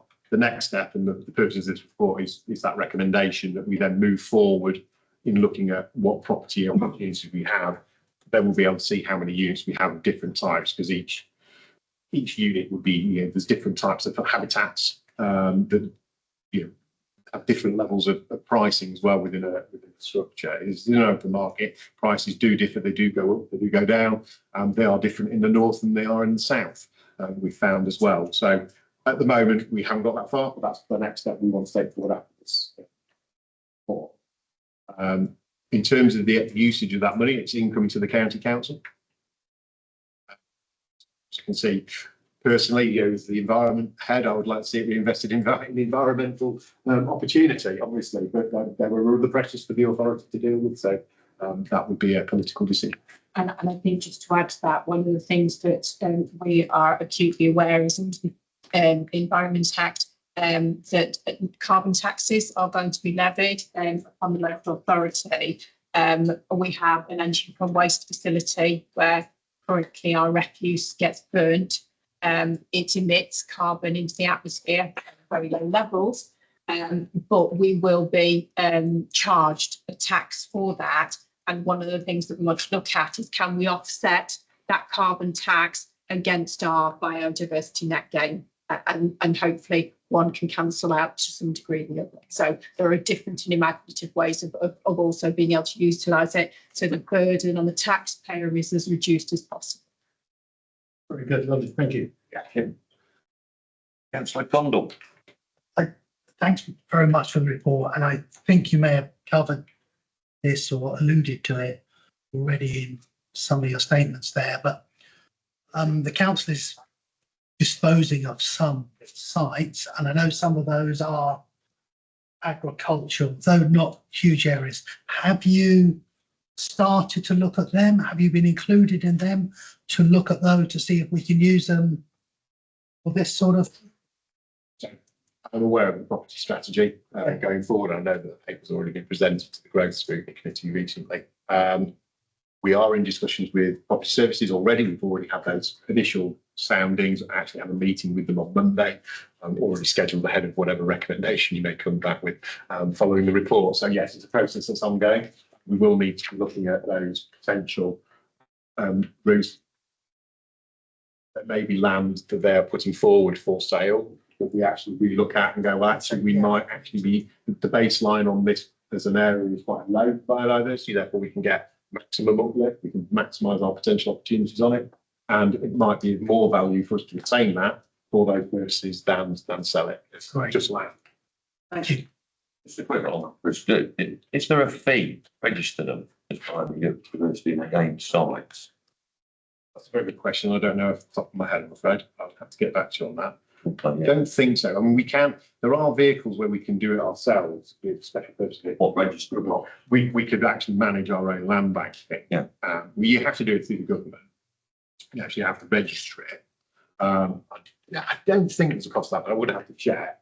The more likely scenario is that we will invest in a third party to manage whatever land banking we achieve.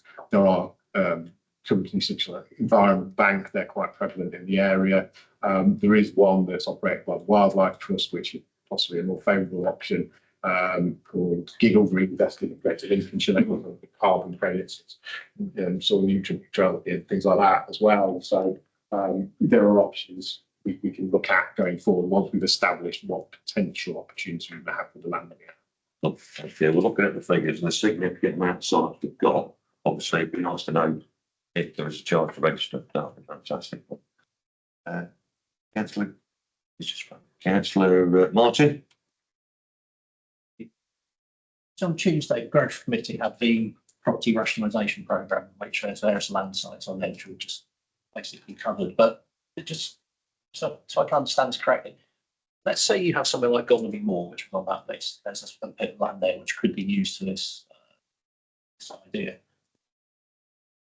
Do we have to do this within sort of authority boundaries? Or I'm just wondering what's to stop someone from taking a credit from halfway across the country or us to actually sell these things outside of county boundaries. I'm just confused as to how far the scope of this is. Okay. The costs generally are minimised the closer to the development site that is having to find the 10% are. So the first thing to do is try not to disturb the biodiversity and the habitat in the first place. You actually, within your development, you mitigate it so you minimise the amount of 10% you have to have into through loss. You would then look at within that red line boundary, because that's the most cost effective you as a developer. And then the further you go away from those sites, the more cost is put to the individual units. So in theory, yes, someone from Lancashire could buy a unit in Lincolnshire, but they're more likely to try and find something in Lancashire that's closer to them. Councillor Reid. Yeah. Thanks for the presentation. My question is around 30 years. Last 30 years of my life disappeared quite quickly. I was wondering what will happen in 30 years' time to these sites on two aspects. One, the funding, the maintenance of the site and the inspection. Actually, the other aspect of will that become available as a development land or something? It's going to be not in perpetuity. It remains biodiverse site. It only has that 30 years. So the management of that site is costed out for that 30-year period. Beyond that, there is no restrictions on it. So in theory, I suppose, it could, within a local plan, be turned on as if the plan view. The fact that you've established a habitat, established natural environment, that you would be, hopefully planning authorities in 30 years' time are still looking to protect the natural environment, and it wouldn't necessarily be something they would do. Well, after that 30-year period, at the moment, we don't know. Yes, 30 years might seem a long way away now, but I dare say, yeah, Blinken will miss it. But it's important that that 30 years was selected because it was a amount of time felt reasonable for you to be able to establish that target biodiversity by the end of it. So obviously, you know, you take up one tree, you're not going to grow a tree in 5 minutes to replace the, that 30-year period. Any questions? Yeah, just one further. Understand, or I think I understand about the sites that we're doing or would be set up for the biodiversity. How are the sites where they're built in that, like I said, red line land that's going to increase by 10%? How is that monitored? That's monitored through the planning system. That's through the planning It would be, at the moment, it's the district councils will be monitoring that for their local planning authority reasons. If it's something that comes to our own planning team through Neil sections, then we're responsible for that monitoring. Okay, thank you. What specific species and habitats in Lincolnshire have experienced the most significant decline since 1970, and how will this be plan directly address their? We'll have to get back to you on that one. Don't have that control. I mean, that's a conversation we can have with people like the Lincolnshire Nature Partnership, with the Lincolnshire Wildlife Trust, who are looking at these on a day-to-day basis. One of the things you'll note in the report is those values in units could be bolstered by reference back into the local nature recovery strategy, which is a greater Lincolnshire strategy, spatial strategy regarding the recovery of nature. That will be coming back to this committee in the future. Ourselves and our colleagues at North and North East Lincolnshire, alongside Greater Lincolnshire Nature Partnership, and others are currently developing that strategy for the whole of Lincolnshire. So that will have priority habitats. So if you're looking at biodiversity net gain within those priority habitats, there's an uplift in price of that unit. So it is things that we can understand. And yes, I'll try and get some figures back on what the most depleted species may have been over the night since the last 50 odd years. Yeah, thank you. No problem. Thank you. No, thank you. On the figures and the appendix that you've got, those it says the potential uplift of the biodiversity uplifts, the potential value of the uplifts. Is that over 30 years? That price per credit, is that can we look at on Appendix A? It's appendix A, estimated baseline units uplift value. Page 19. Yeah.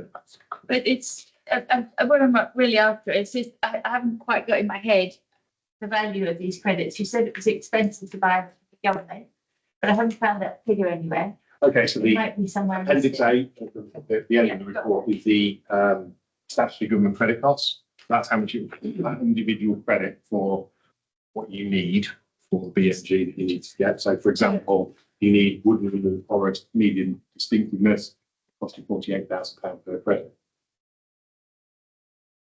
So if you have a piece of farmland and you turn it into woodland,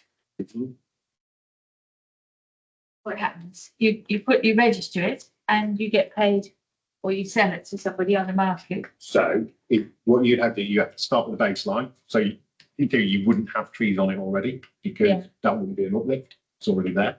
So you have that baseline figure, you land bank it, you go into the open market. The developer would purchase those units, those biodiversity units from you, or the agency did on your behalf, and you would then deliver that.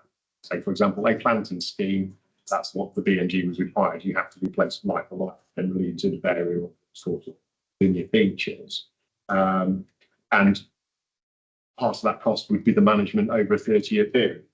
So either you could ask the developer that they manage it, or you would take the financial cost of doing that as part of the unit. And do it yourself as a These landowner. figures per year or per 30 years? Per unit, if we're looking at the same thing. So that, so for example, a credit for £48,000 should be inclusive of well, actually, no, these are the government credits. So these are just buying a credit. It's not actually delivering it on site. It's basically you saying, I've not been able to find anywhere off site. I'm going to buy a credit instead, and the government will invest that some way across the national environment. If we were looking at investing our own land, we would be taken to the open market.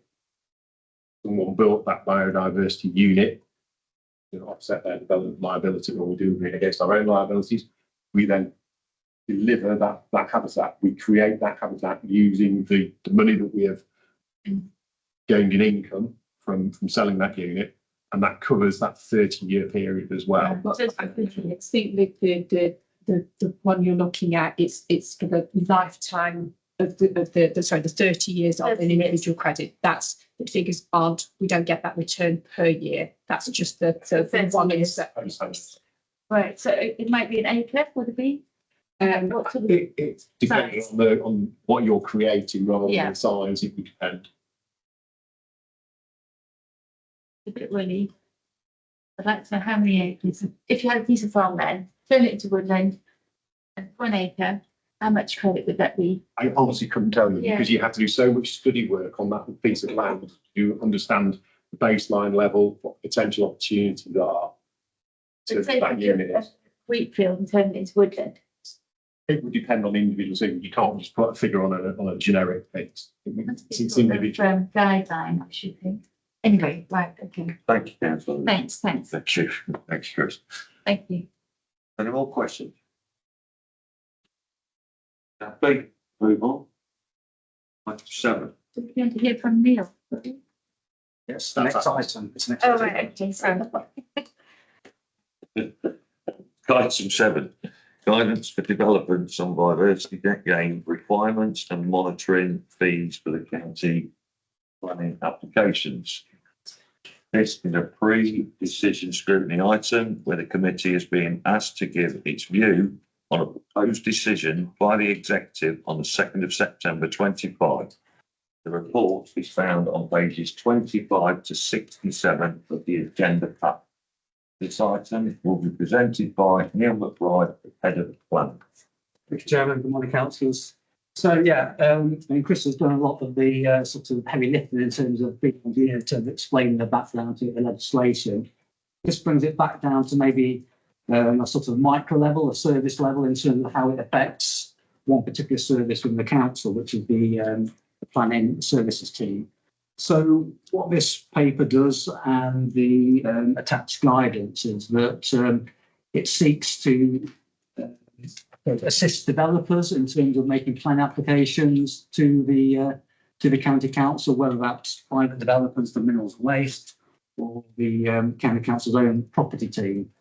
Obviously, from the previous discussion, BNG isn't black and white. There is a lot of I suppose, interpretation and uncertainty associated with it. So what we've attempted to do is to produce a guide for developers so that it helps them in terms of when they make plan applications to know what they need to do to make sure that their application can be validated and then go through the process and then sort of explain sort of things that will be looked at going forward in terms of the monitoring and things like that, which we've just been talking about, and the sort of mechanisms that would need to be in place with a developer to make sure that that monitoring that we've been talking about actually takes place. So the most sort of appropriate tool in the planning world is to use a Section 106 agreement, it's a legal agreement which then ties the developer and the landowner into then making sure that they comply with whatever the engineering requirement is for their development. And linked to that, to make sure that that the developer does actually do what they're meant to do over that 30-year period, the developer has to submit reports to the council. It's a 5-year interval period over 30 years.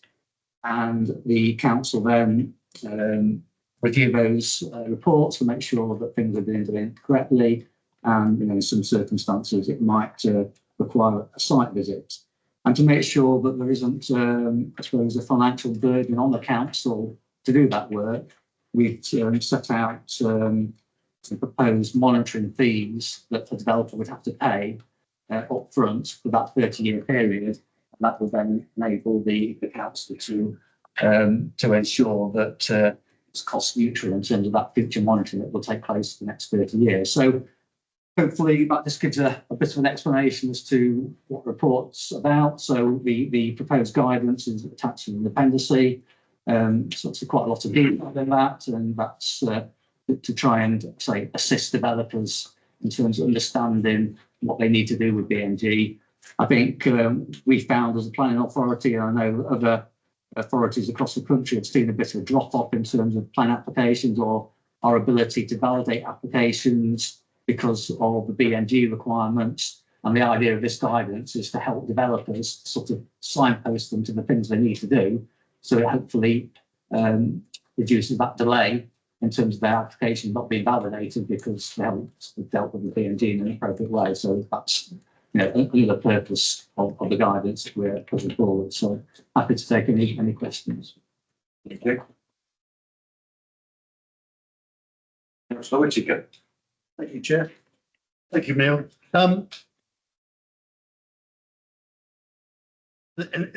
In your report there, there's a statement that says, when implemented, the fee structure is likely to result in adequate income to meet financial requirements for appointing an additional ecologist.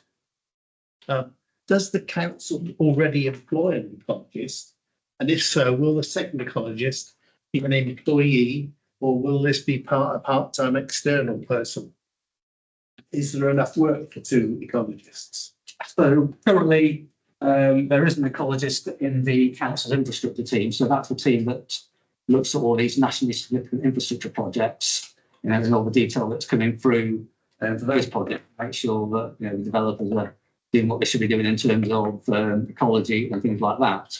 What we're looking to do in the future is a lot of that is at the sort of application stage, and this ecologist that we would need in the future would be responsible for checking in terms of compliance and monitoring. So it would be a different sort of role to what our current ecologist does in terms of reviewing the application details. So the subsequent ecologist would potentially review these reports that are submitted to make sure that they've been done correctly, the methodology they've used is correct. And in some circumstances, they might need to go out on site and check that the progress that's expected to be made with the VNG is actually being made, and then we'll look at taking measures to make sure that it's done properly if it isn't being done properly.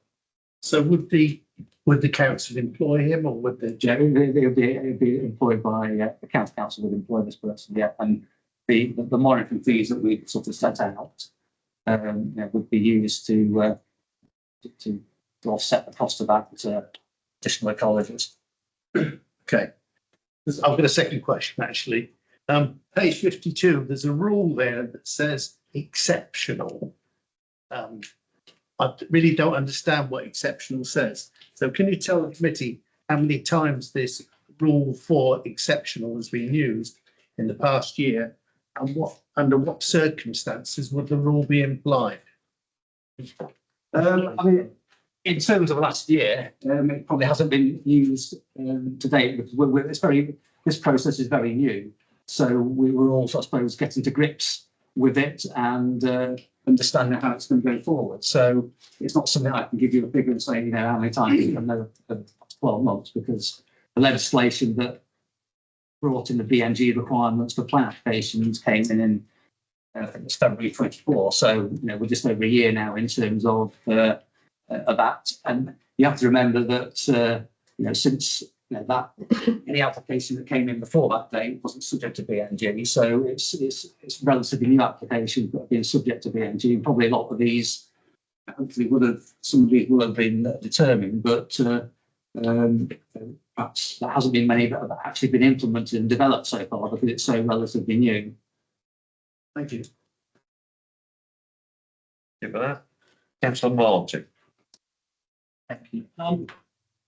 If a landowner was potentially looking at getting a developer to come in and put development on their land, and I'm not for a minute suggesting I can see do this, but what would, because there are, it's assessed and then you have to add 10% of the biodiversity value of the land, what would stop the landowner from basically destroying biodiversity that exists on their land at that time, looking ahead?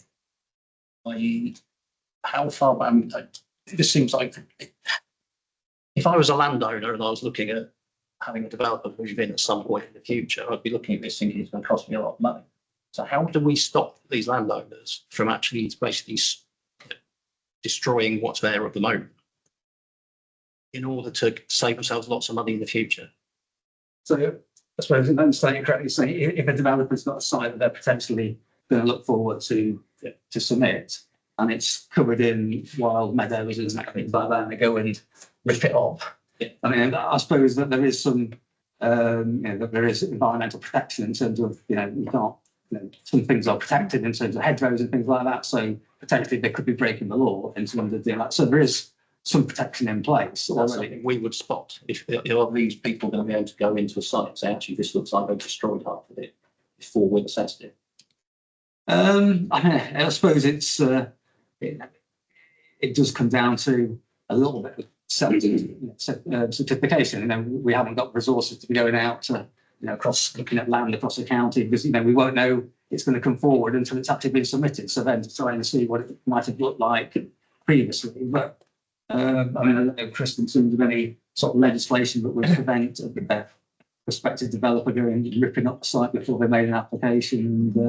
And, I do recall anecdotally right at the very outset of biodiversity again being mentioned, that sort of scenario was raised, and I think it was seen as a potential loophole.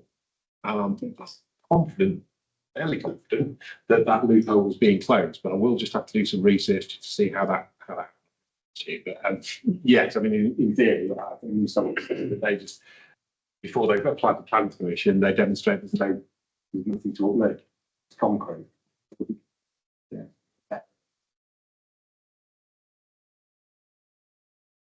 Councillor Condon. Thank you. Part of my question has been answered with Councillor Whitaker already. But I'm looking at these prices, and I know I've asked you how you valued them. You worked it on report cost or it being about £1.20, or sorry, not £1, £125 an hour's work for the reports and things like that. But I do wonder, how many of these will be coming into the council and we are actually going to get lump sums coming up for? And is that going to offset a new person to be doing some of this work? And B, is this the right level? I mean, in terms of, is it the right level? It is a new piece of work. I mean, we do know a little bit about how you're going to monitor sites and things like that. So I wouldn't say that we've completely just put a finger on the air and had a guess. We've got some background knowledge to this. And the charge out rate that we have in the planning team is £125 an hour. Yeah. And we've used that to sort of calculate the number of hours that we think will be necessary to do this work. And obviously there's a hierarchy in terms of, a small site where the amount of work is going to be, relatively modest, but then we've got a figure of, whether it's £4,000. Whereas, a large mineral sand gravel site where, there could be a huge amount of work, then we've obviously got a figure of £20,000 there. The report, does give a sort of, I suppose, a suggestion that in the future, that if the fees that we've projected now aren't correct, then we can come back and revisit them and say, well, actually, we've looked at them, each site was going to take 20 hours to do this piece of work, but we've actually taken 30, then we can come back and obviously update those money figures. I mean, well, the developer pays the money at the time of signing the Section 106 agreement. So that's at the very start. So we might then have lost those developments that have already sort of taken place or already have got their Section 106 agreement, but we'll be able to then capture future developments with a new monitoring fee if that's necessary. So just to be clear, when the developer signs their 106 agreement, they pay whether it's a £4,000 or £20,000 for that 30 years upfront or that time, and then we use that money. If it turns out that our calculations are incorrect and it is actually taking more time than we've projected, then we can come back in the future and say, actually, yeah. And sorry, can I just add to that as well, if you give me? Whilst this is a new feature, the planning authorities across the country have tried and tested model for what Neil's just described. So with all kinds of other enforcement, planning advice, etc., that model has proven itself to work really well. So there is a track record of this is how it works. You get the fee in, and that pays for the individual expert in order to be able to discharge the duty of the council. So whilst this is new, that practice is kind of quite a common feature for us across the councils. Can I just confirm two things? One, that every planning application would be subject to the BNG going through. There are some exemptions, so it's not every application. And secondly, what we're talking about here for these fees are for the areas that are not on site. They're the separate areas that we're going to investigate. And it could be actually depending on the amount of sort of work that needs to be done. It might be on the existing site, but if there's going to be, we've got a large mineral. I mean, the red line. Yeah, so you've got a large mineral site, and you're going to have a lot of sort of PNG requirements. Then you would expect it to be undertaken within that red line boundary. So those lines should be applied to that site. So yeah, okay. So we're paying. So they're paying for everything. Okay, thank you. So going to. Yeah, thank you very much, Chairman. I don't have an interest to be clear on this, but just in the interest of transparency, as some colleagues in the room know, I am in another part of my retirement. I work as a senior planning officer in public service. So I actually deal with the kind of great big planning applications that generate great big requirements for biodiversity net gain. Having a guide for this ferociously complicated area provided by a local planning authority such as ourselves, although we're a specialised one, excellent idea. I would congratulate Neil and his team on the document they've done. A lot of hard work has gone into this, particularly translating this whole BNG regulatory framework into English. Because I've been through it in the original BNGEs, and the phrase that doesn't come up in Neil's report is the road to hell is paved with good intentions. And it really is. I don't think any of us in this room would argue that protecting and enhancing nature is a good byproduct of development. That makes sense. But the way in which that original central government aspiration has been translated into regulation by our good friends in the civil service is frankly a nightmare.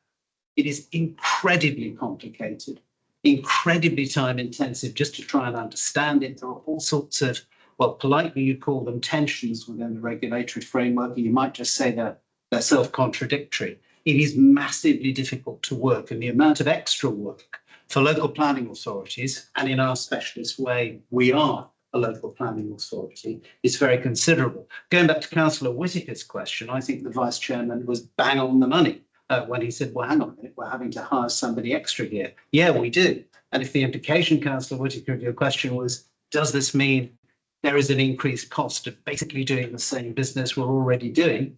Yeah, in my humble opinion, there is. And I think that would be confirmed by our officers. Now, Neil and Nicole have said, there are elements of cost recovery built into this, and that's fine. But bluntly, it's a statutory requirement. We can't get round it. Developers are scratching their heads over it, along with the poor ruddy infantry and the LPAs, interest declared. But also, smart developers and their smart agents are obviously trying to find every loophole, crack, and bit of avoidance they can over something that is A, brand new, B, nightmarishly complicated, and C, goes out to a window of 30 years, which, whilst we in local government are really used to dealing with that consistently, national government may be slightly less so. But the challenges in that, which Neil and his team face, and this council and our partners in other LPAs face, are absolutely enormous. The question, it seems to me, to conclude, Chairman, for us as an environment committee is, does this actually do any good? When you net away the effort and the outcomes, and we aren't really seeing the outcomes yet, but we're going to be here for a while, I hope, and we can monitor it. Does it do any good? A lot will depend, in my view, on how that plays into the nature recovery strategy. That at the moment is a work in progress. We haven't seen it yet. Trying to tie that in to what local planning authorities do in individual developments is going to be another potential, I'll just say, challenge, and an interesting one. But this is a really time-consuming, cost-intensive area, necessary and devoutly to be wished in principle. The way it's going to have to be worked by into the way the government has introduced the regulations, it's going to make it very challenging for us. Was there a question with it? The question really is how much extra resource and time beyond the ecologists do you think might emerge for your team to be able to both handle planning applications and ensure that we fulfil our duties monitoring? Thank you for your comments, Councillor, very appreciated. I guess at the moment where we're seeing the extra time is in terms of validating applications, because that takes more time because they're incorrect. So you have to go back to the developer and set out the reasons why they're incorrect, and so that's a bit of time consuming at the moment. The hope of this guide is that it will provide more guidance for developers so that they've got a better chance of getting it right first time round, and that means that some of those sorts of additional burdens that we're having to deal with in terms of validating applications will fall away. I mean, going forward in terms of the monitoring and things like that, again, I think it's something that's very uncertain at this stage. We don't know how much work it's going to involve, but it's certainly however many sites we get, where there's going to be a report has to be submitted on a 5-year basis, then it's going to take them time to go through those reports and to go back to the developer and say whether they're appropriate or they need to be amended. So certainly it's going to be like an extra burden, I think, and then potentially enforcement. If it's not being done correctly, then it could be an enforcement burden. Councillor Wimpers. Thank you very much, Chair, and thank you, Neil, for the report. And also thank you, Councillor Townsend, for your comments a moment ago. It's very informative there. So, my question's on monitoring the monitoring reports. So if we have, say, one of these sites ongoing, say 10, 15 years, and we find that it's not being properly managed, what are the enforcement steps that are going to be undertaken to get it back on track and potential cost implications for it? Yeah, so we do have powers as an authority to taking enforcement action. So we would potentially see this either as a breach of either a planning condition or a breach of the Section 106 agreement. That basically, so there are things that we can sort of tie into and say, well, there is a breach, which then justifies us to take some action to try and resolve it. So how complicated or how difficult that will be, that remains to be seen. As Councillor Carrington has said, the legislation is quite convoluted, and I'm sure some developers will find ways to try and use the legislation to their advantage. But it's certainly something we feel we have the power to do. And in the not too distant future, we're going to bring to this committee our updated local enforcement plan, which will set out how we're going to do BNG. Since the plan was previously adopted by the council 5 or 6 years ago, obviously BNG has come in, so we need to update our local enforcement plan to make sure we've got a framework there as well to set out how we're going to enforce against things or how they should do. Thank you very much. Thank you. It is a new burden, it's been described. Is there new funding from the government to cover the new burden? One question. I've got three. Can we do that one first? So I put the first question that to help local planning authorities set up the BNG, the government has provided grants to local planning authorities. So we've been in receipt of grants to help us in terms of producing this guidance, and also to get some additional software in place, which will enable us, I think, to do things better. So the government has provided local planning authorities with money to enable them to get themselves set up in terms of being able to do this. And we might have started sooner if we had had that funding sooner, I guess. I mean, the funding's been available, and Chris will know as well. I think it's been available for the last 12 months or so. I think that's when it first sort of came in, was it? So, And actually longer than that, see that we're in the second year cycle now, that being it's called BNG Preparedness Grant.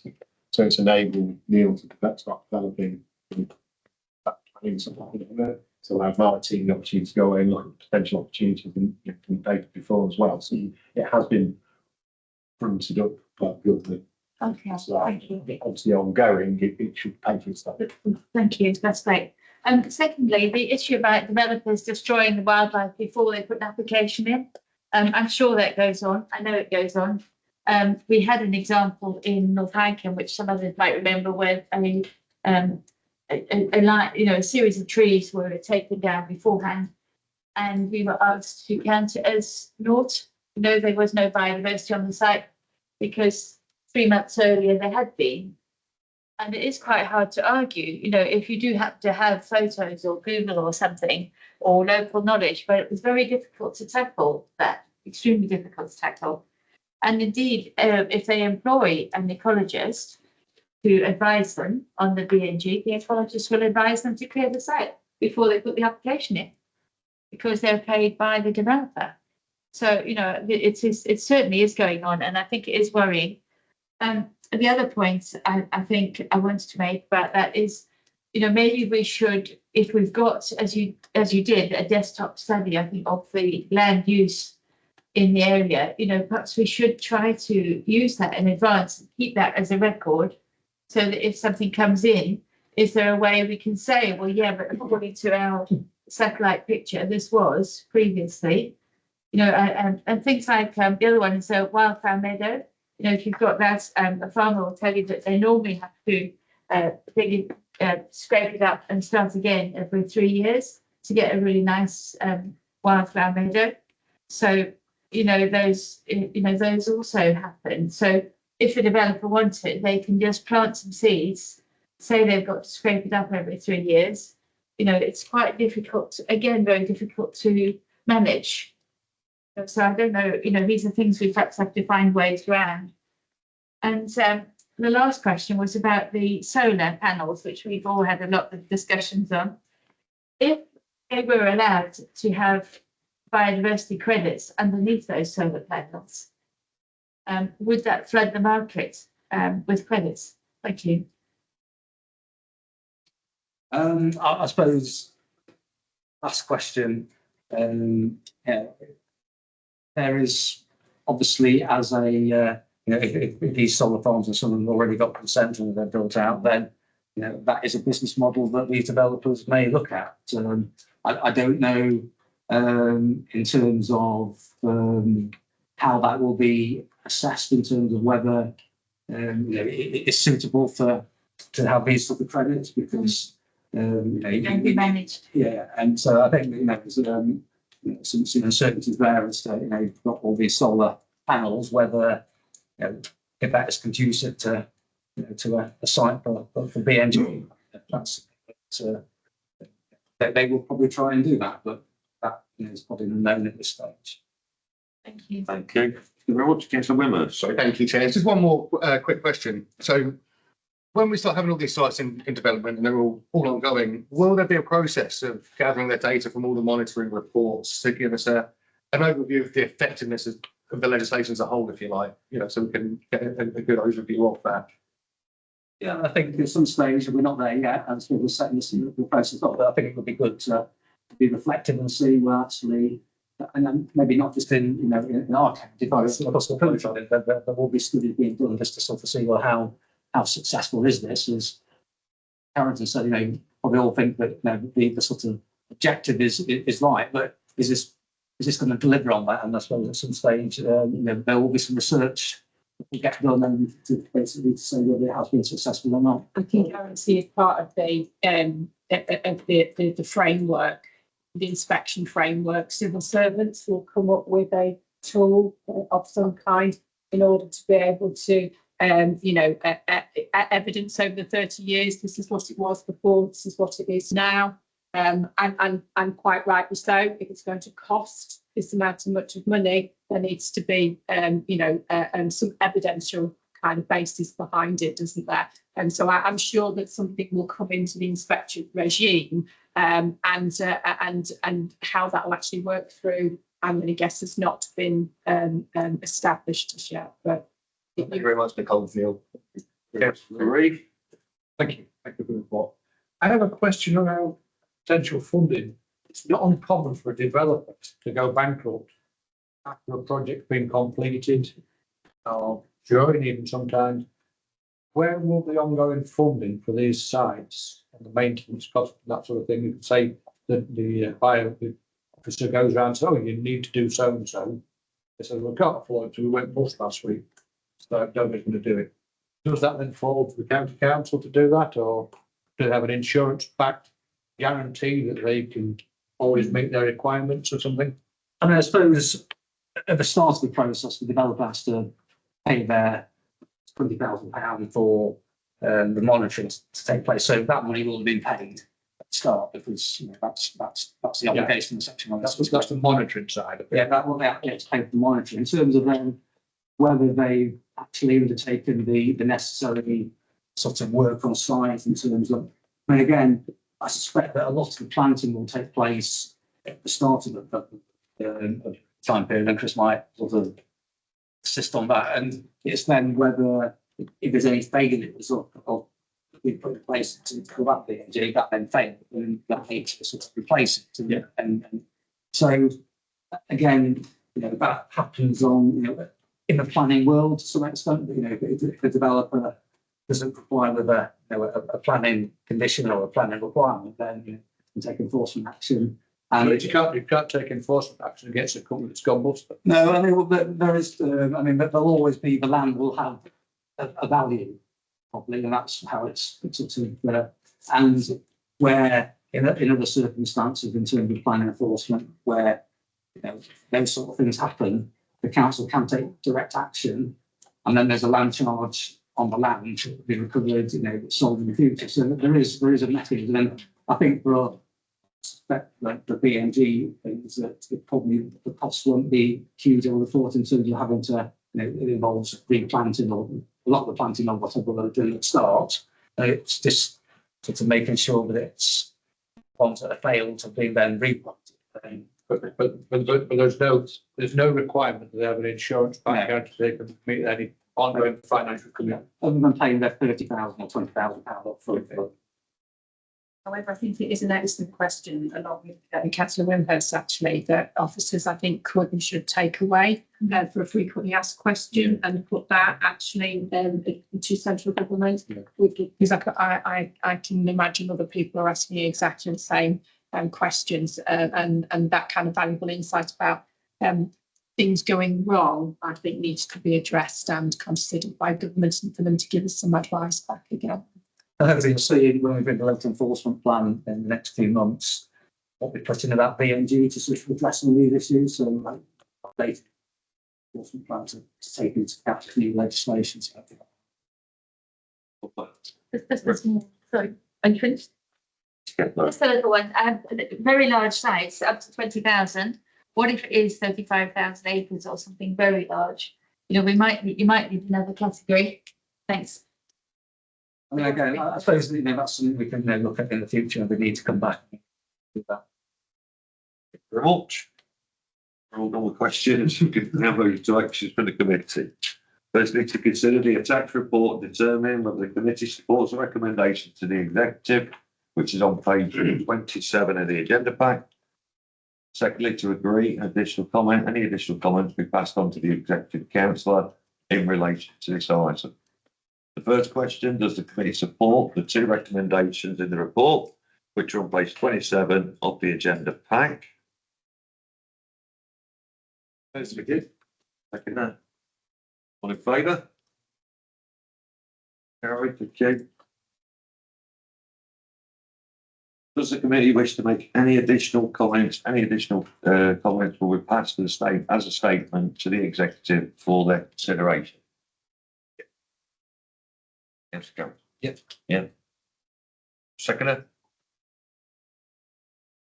Favour? Thank you. Right, I think there's a lot of empty glasses around the room, so I think we'll take a short comfort break to top of the glass and resume shortly. Yeah,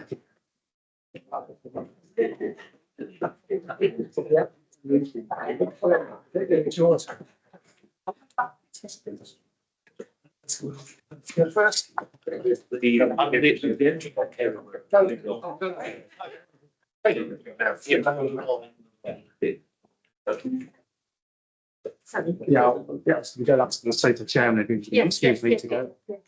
Oh, why not?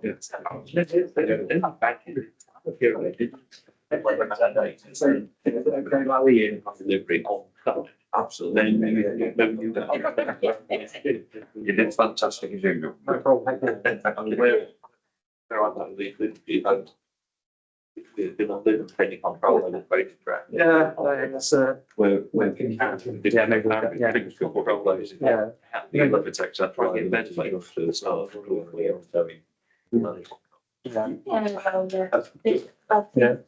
just had a very good recent investigation of a number of, I've been following builders around here. We talk? Yeah, bowling. James, good meet. Yeah. Just listen. About the. Yeah. What the, yeah, sorry, maybe it's. But anyway, yeah. It's been a discussion and they've like. It's not really, it won't be out, it won't be out decision. It's gone out as Area, the flooding or not, the environment. build on it, it doesn't want any open space. And we're pushing back on not. We, I think. Let's do this. Yeah. Yeah. Something else. I mean, I think it's been probably also.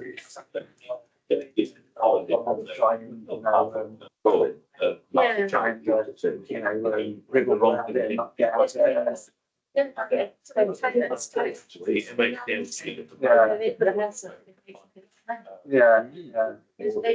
They're going to be on that. In at the other side. It's the Atlantic people. It's a week or. Yes. I mean, bottom line. And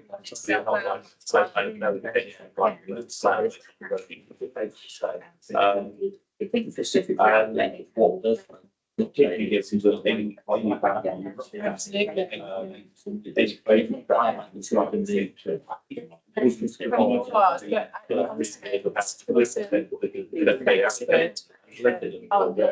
the news, and they were saying just basically the more shallow it is, the worse the distillate will be quite deep. So the tectonic movement shift water was limited because it was coming from volcanic surface levels. The way to carry it. Yeah, it's just, you know, they like that, and then it gets the basically water there.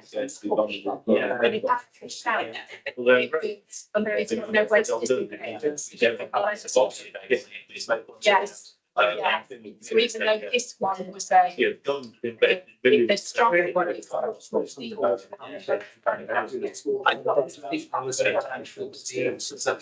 should have been done. Only to this time.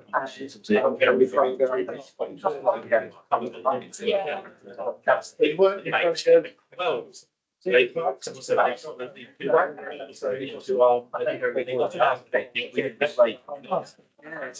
So you've got the Interesting for what the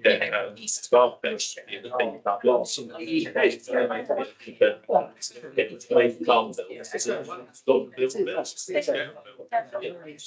People wait to strengthen our argument.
They're all different back. Try not to. I was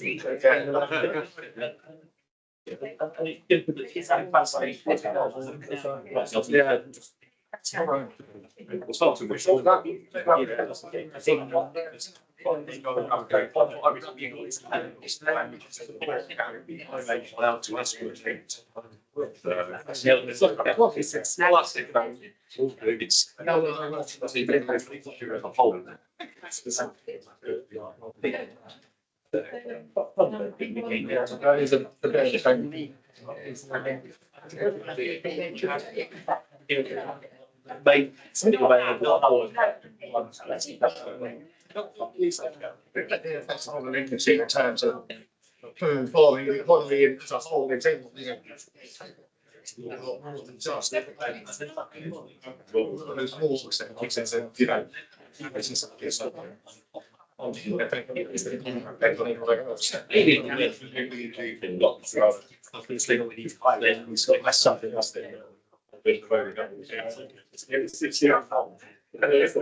I'm too busy giving it away.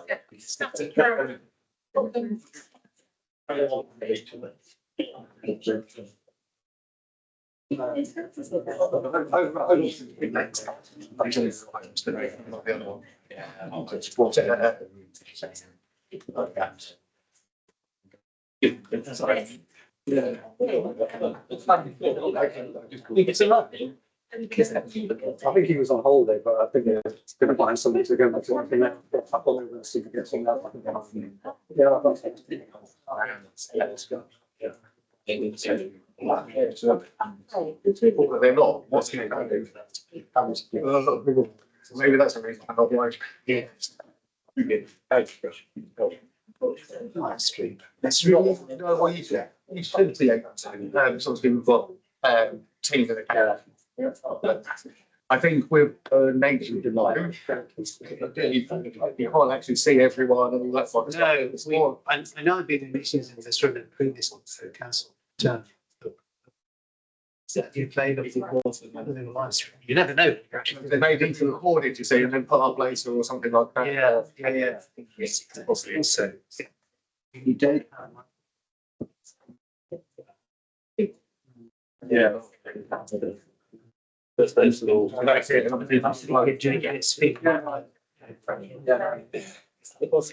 And if you are sitting on long, even in the main chamber sometimes, and I've been in the meetings, I've got to turn my body all the way up to the top. Yeah. You know, and you only get one channel as well. I mean, it's one of them left hand speed. It's only coming through the one channel. Primarily coming through the one channel. That's the reason they haven't got weights already on there. That's the terrible thing. So it's coming out from every other speed. And there's always the person who kind of wrongly blur in the background. Something nice. Hearing that, that's what you do. Oh, no, I'm going to be how it plans. Cut some noise when you're on the end and we're setting a home.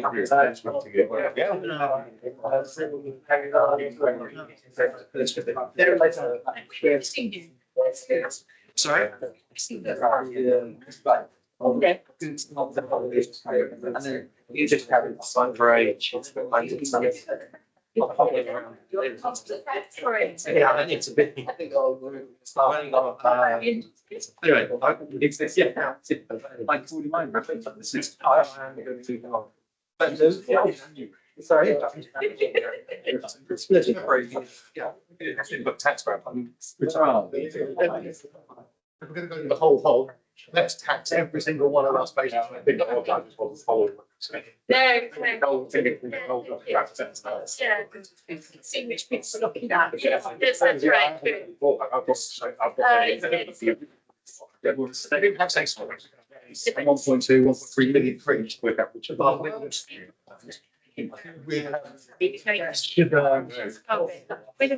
not history has ever known. In 23. We don't need to spend 20 bits on carbon. Or spark growing crops that can fill the tank. Right, yeah, that's good. As a country, we're one of the biggest ones that sort out, you know, and understand. An awful lot more with it. So, you'll know. It's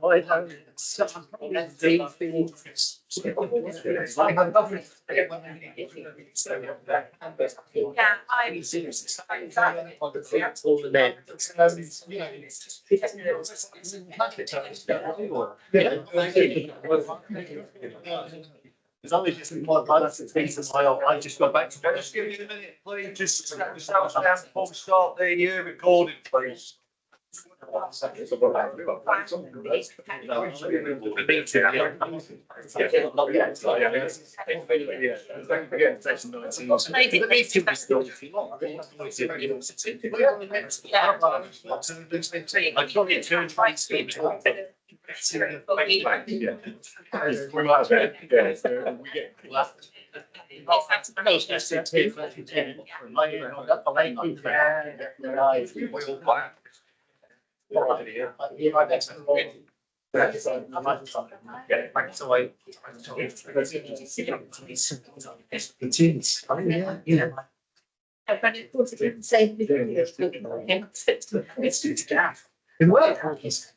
Very strong for that.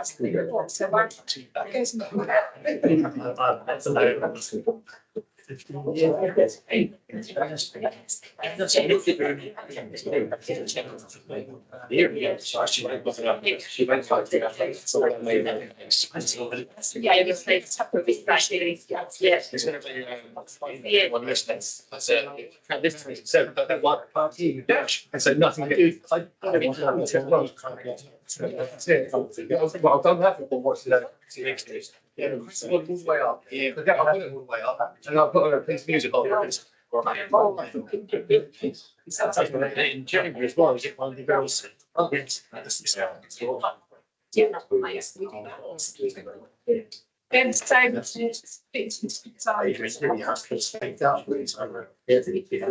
So again. Yes, somebody got to live with that, right? Well, I will see it's an old age when you get there. Yeah. Died last year, and I don't I think it's just going to be just the said enough for my mother's I'm a doctor. It's going to be it's a bit hard to persuade you. Never mind anything. Yeah.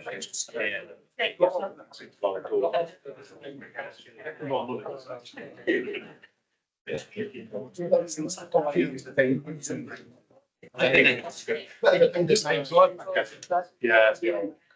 difficult thing to do.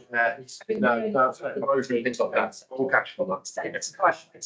You haven't hold back the time. You know, I'm not Moses. I'm not you.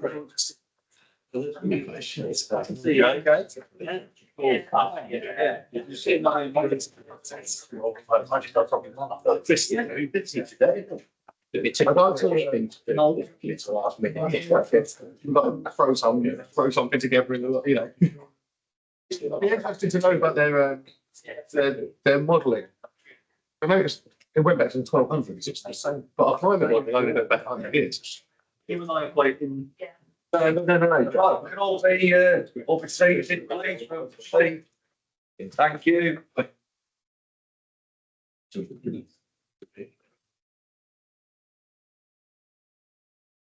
Item 8 on the agenda, sorry.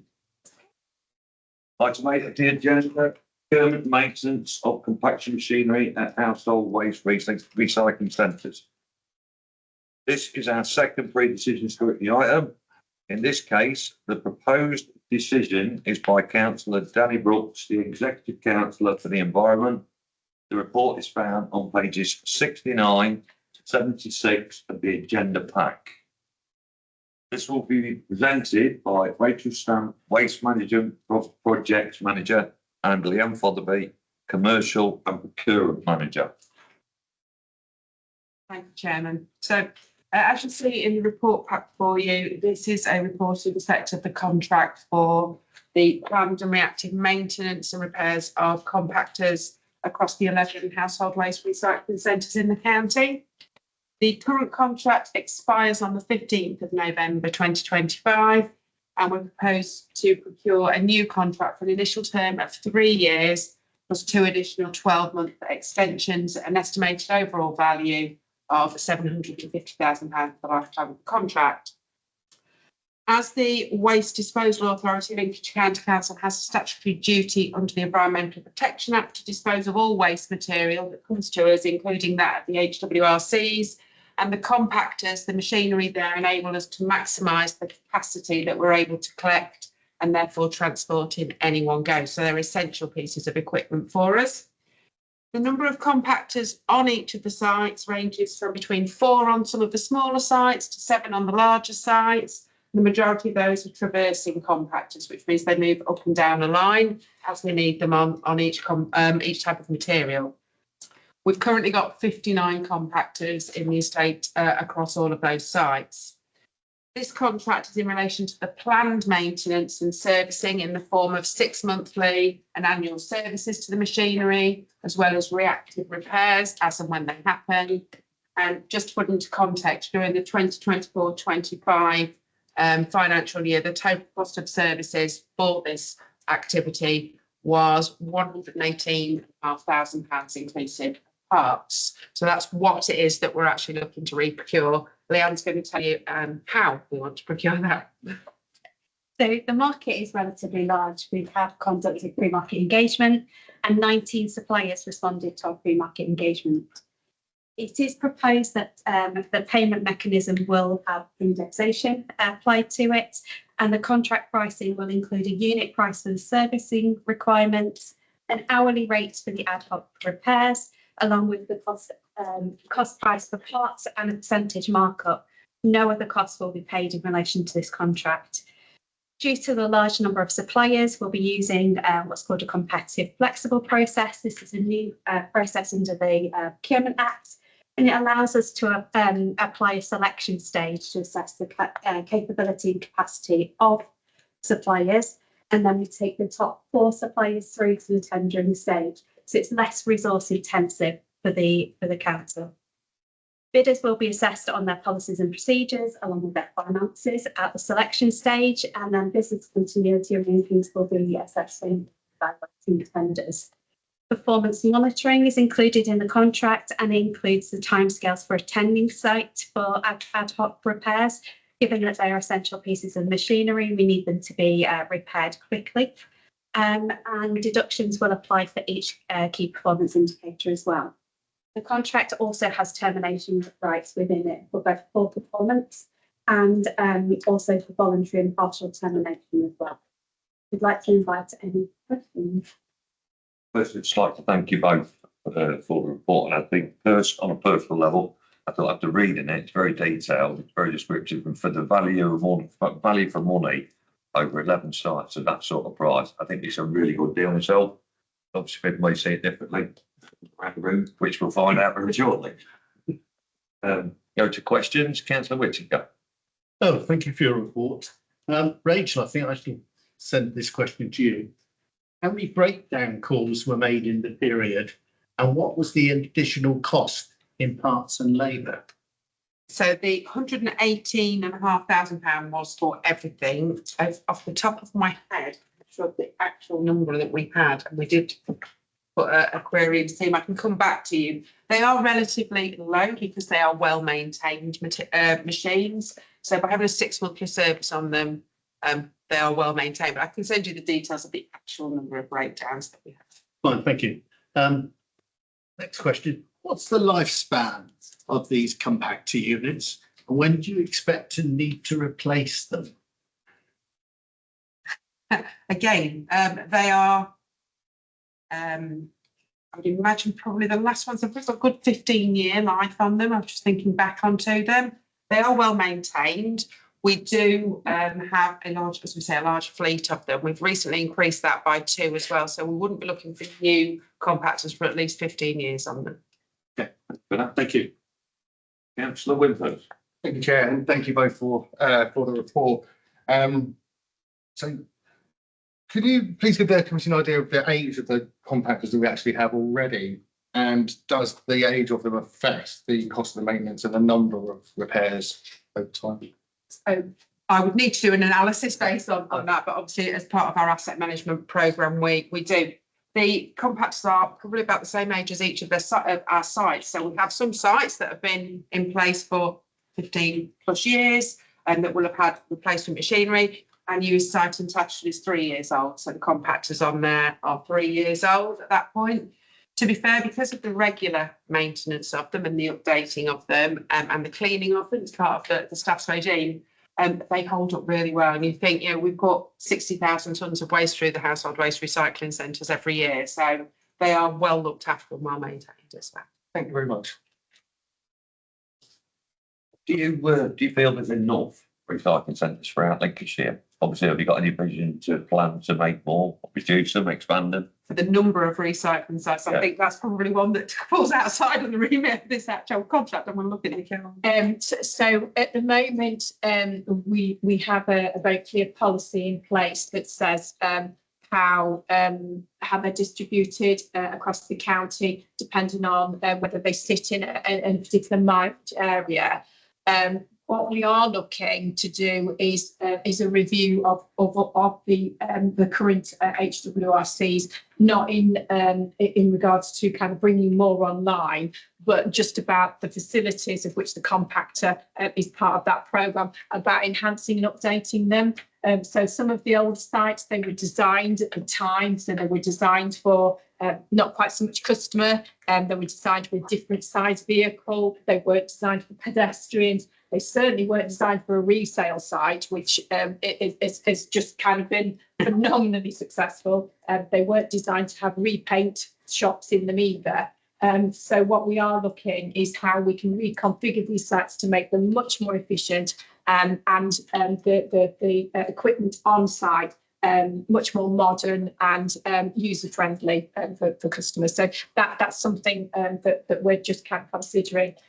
Given that the maintenance and the breakdown is a bit of a theme that you're asking, I think it probably is important to mention that our repair and maintenance throughout the entire waste service only represents about 2.42% of the entire budget. So it's a tiny amount. But what we do really, really well. And the investment in the maintenance and the repair regime that we have on our facilities means that we get that longevity of life because we make our sites work very, very hard. And so we need to be really careful about how we manage those assets to ensure that they're not breaking down regularly, disrupting the flow of waste, disrupting people's ability to drop waste down. But also then it is kind of quite costly. So I just think in a proportion, it represents, less than £1 million for all of our waste sites of the budget. Brilliant. Thank you. You've actually expanded that into the second question. So that's really good. Thank you for that. Councillor Robinson. The plan is to take the 4 top suppliers through the to the tendering stage. What criteria will be used to select these top 4? And what happens if there's more than 4 high scoring suppliers? It's the top 4 high scoring, and it is based around, so there's a combination of pass-fail criteria. We look at the financial standing, so because they'll have to buy the parts up front, are they able to afford those parts? So we put in criteria around their financial standing. We look at their health and safety records and policies. So that all forms part of providing a score for those suppliers. So then they are also asked scored questions, which are around the health and safety. It's around their responsiveness and their capacity within to be able to service sites within the whole of Lincolnshire. Because it's not just the south, not just the north. It is a large county. So we look at all of those elements, and then we take those top 4 through. And then they're asked very specific questions around how they're going to manage this contract. So how they will ensure that they meet the requirement to attend sites within 24 hours of us raising a defect, for example. How they're going to plan out how they're going to do those 6-monthly services. So we ask questions around those specific areas for those top 4, which are a lot more detailed than the selection questions.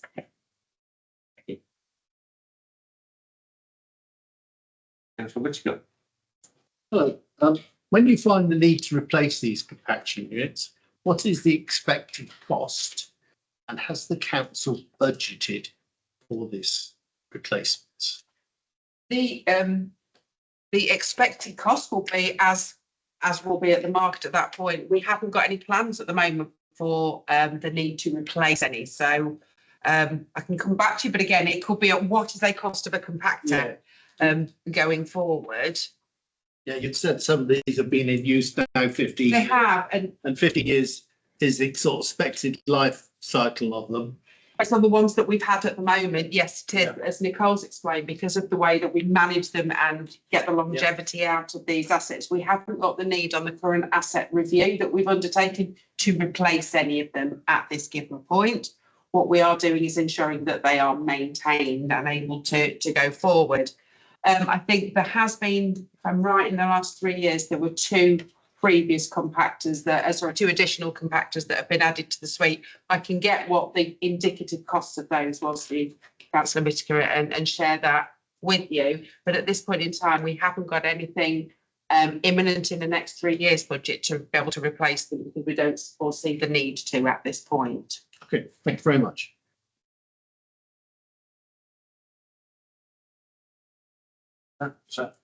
Any other questions?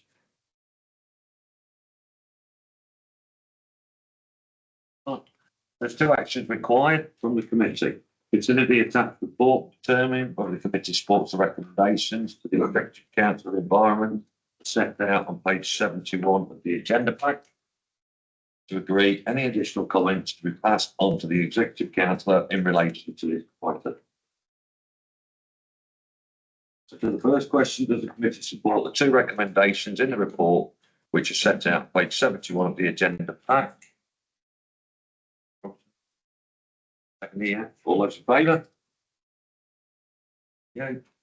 Secondly, does the committee wish to make any additional comments, and any additional comments will be passed as a statement to Councillor Danny Brooks for his consideration when he is making his decision? Seconder, all in favour? You.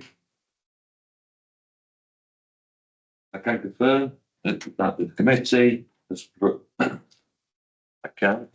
I confirm that the committee has proposed the decision. It takes statement proposal passed on to Councillor Danny Brooks and the Executive Council.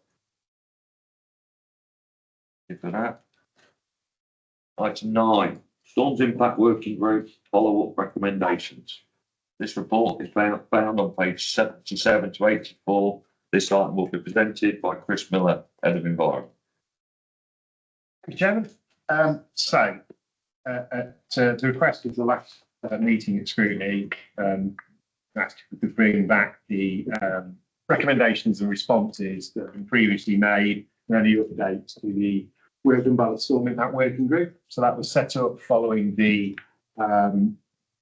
devastation surrounding storms Babette, Storm Hank, winter of 23-24. And a number of recommendations, 12 recommendations in total, were put forward by that working group to the old Scrutiny committee to be dealt with here in the environment. So the paper goes through all those individual recommendations. I will just go through each one very briefly, just to provide the highlights of particularly where there's been any potential update. So the first one was around the reporting procedures about how do the general public report to various agencies about any issues that they're having. Obviously, first and foremost, risk to life is going to be a 999 call, where you just wanted to report flood matters into the council for aid and assistance potentially, if it's an ongoing situation, or indeed just to notify us that your property has been subject to incursion. We moved now to a system using Fix My Street for county council, so that's the same one that we use for reporting potholes, broken signage on the highway and so on. There's extra elements in there where you can report flooding as well. That actually had to come into play in January 2025, so just before the storm impact with reports completed, and that worked really well, didn't it, Matt? It was something which the public were able to use quite easily. We didn't have too many problems. We didn't have any complaints really going forward in terms of we weren't able to get hold of you. There was a few, obviously not everybody's going to know the system, and that's something we're still working on in terms of getting that messaging out there about how to make those contacts. But generally that Fix My Street system's been seen as pretty successful. So hopefully that's sort of covering off on that recommendation really. It's helpful so that when we're in an emergency planning situation and we're dealing with an extreme weather event, that we understand what the totality of what we're looking at as a county council generally. Going forward for Matt's team doing those Section 19 reports that Councillor Brooks mentioned at the start of the meeting, so we can try and understand the causes of those. The second recommendation was around community engagement, and we've worked quite closely with our colleagues in emergency planning and the local resilience forum, and they've, as you can see from the report, they've done work across all communities affected by flooding in Lincolnshire, and have been in contact with them to set up either community emergency plans or community emergency response teams. So we're now pretty confident we're getting really good coverage at community level at that first instance response timings, and people who have a lead in almost to the right people within the authority going forward. So again, that's been something we've undertaken since those recommendations. And again, hopefully that's picking that up. The one thing that perhaps we do need to do a little bit more on, we've spoken with Emergency Plan about that, is that website and make sure we're signposting people to the right information. The third recommendation was around funding for flood risk activity. We spoke briefly with Environment Agency already today regarding the coastal. We have written to the Minister before, the previous portfolio holder had written about this, and since then, and since this report, and very recently, the government has undertaken a consultation across the country called Reforming Our Approach to Flood Funding. So that recommendation is being picked up in that, and the responses we have made as an authority to that consultation reflect the recommendations in here. So we're making that, we're providing that thought and advice into the government consultation. So I think that's good. The fourth one is around how the risk management authorities can work together and the utilisation of public sector cooperation agreements, so where we can have an easier way of procuring works on each other's behalf. So, for example, the Internal Drainage Board will do works on behalf of the Environment Agency on main rivers through a PSCA agreement. So that will take place rather than waiting for the Environment Agency to be able to have the resources to do that.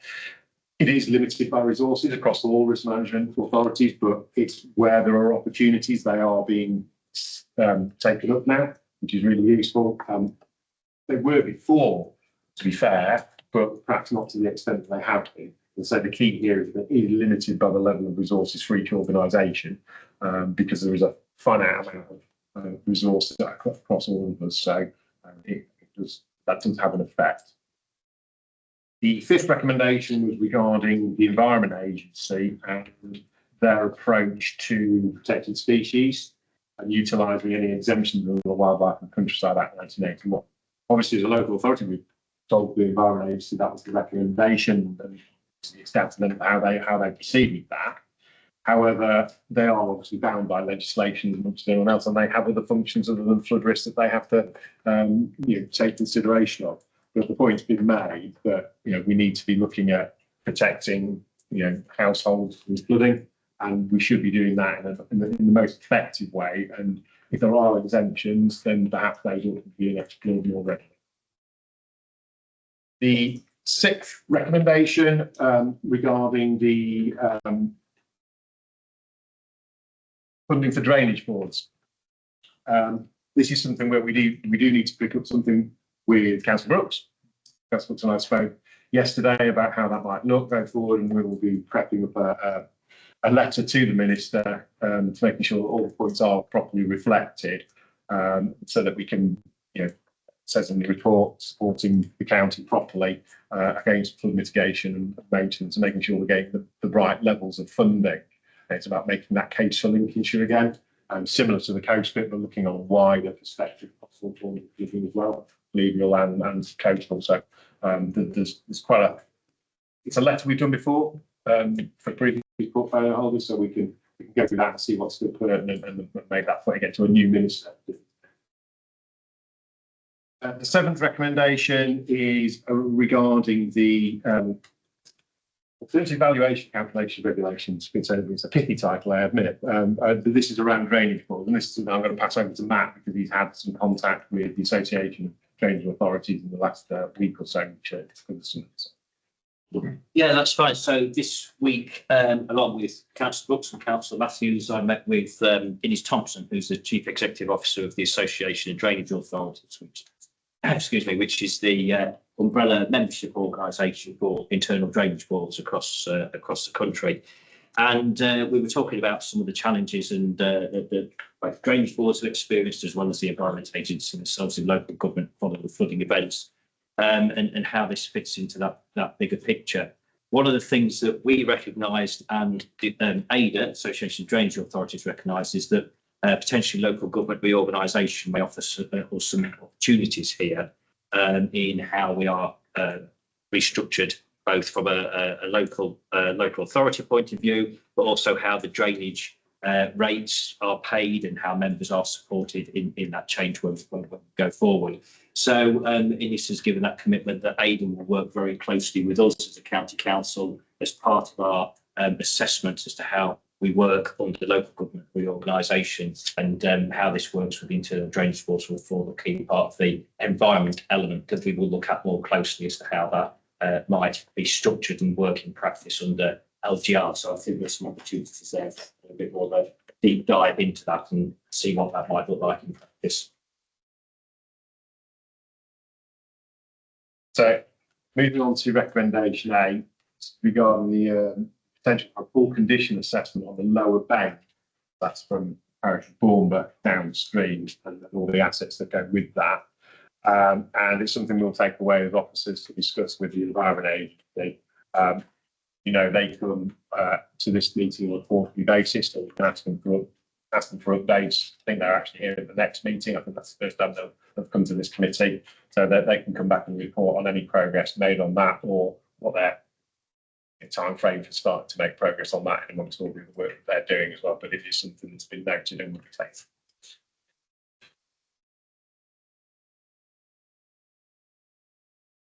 Recommendation 9, similarly, the investigation into the operation of the Black Sluice pumping station, the sluices.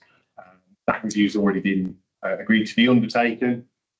And again, we will make sure that they're bringing that back for a progress update at the next meeting here to questions.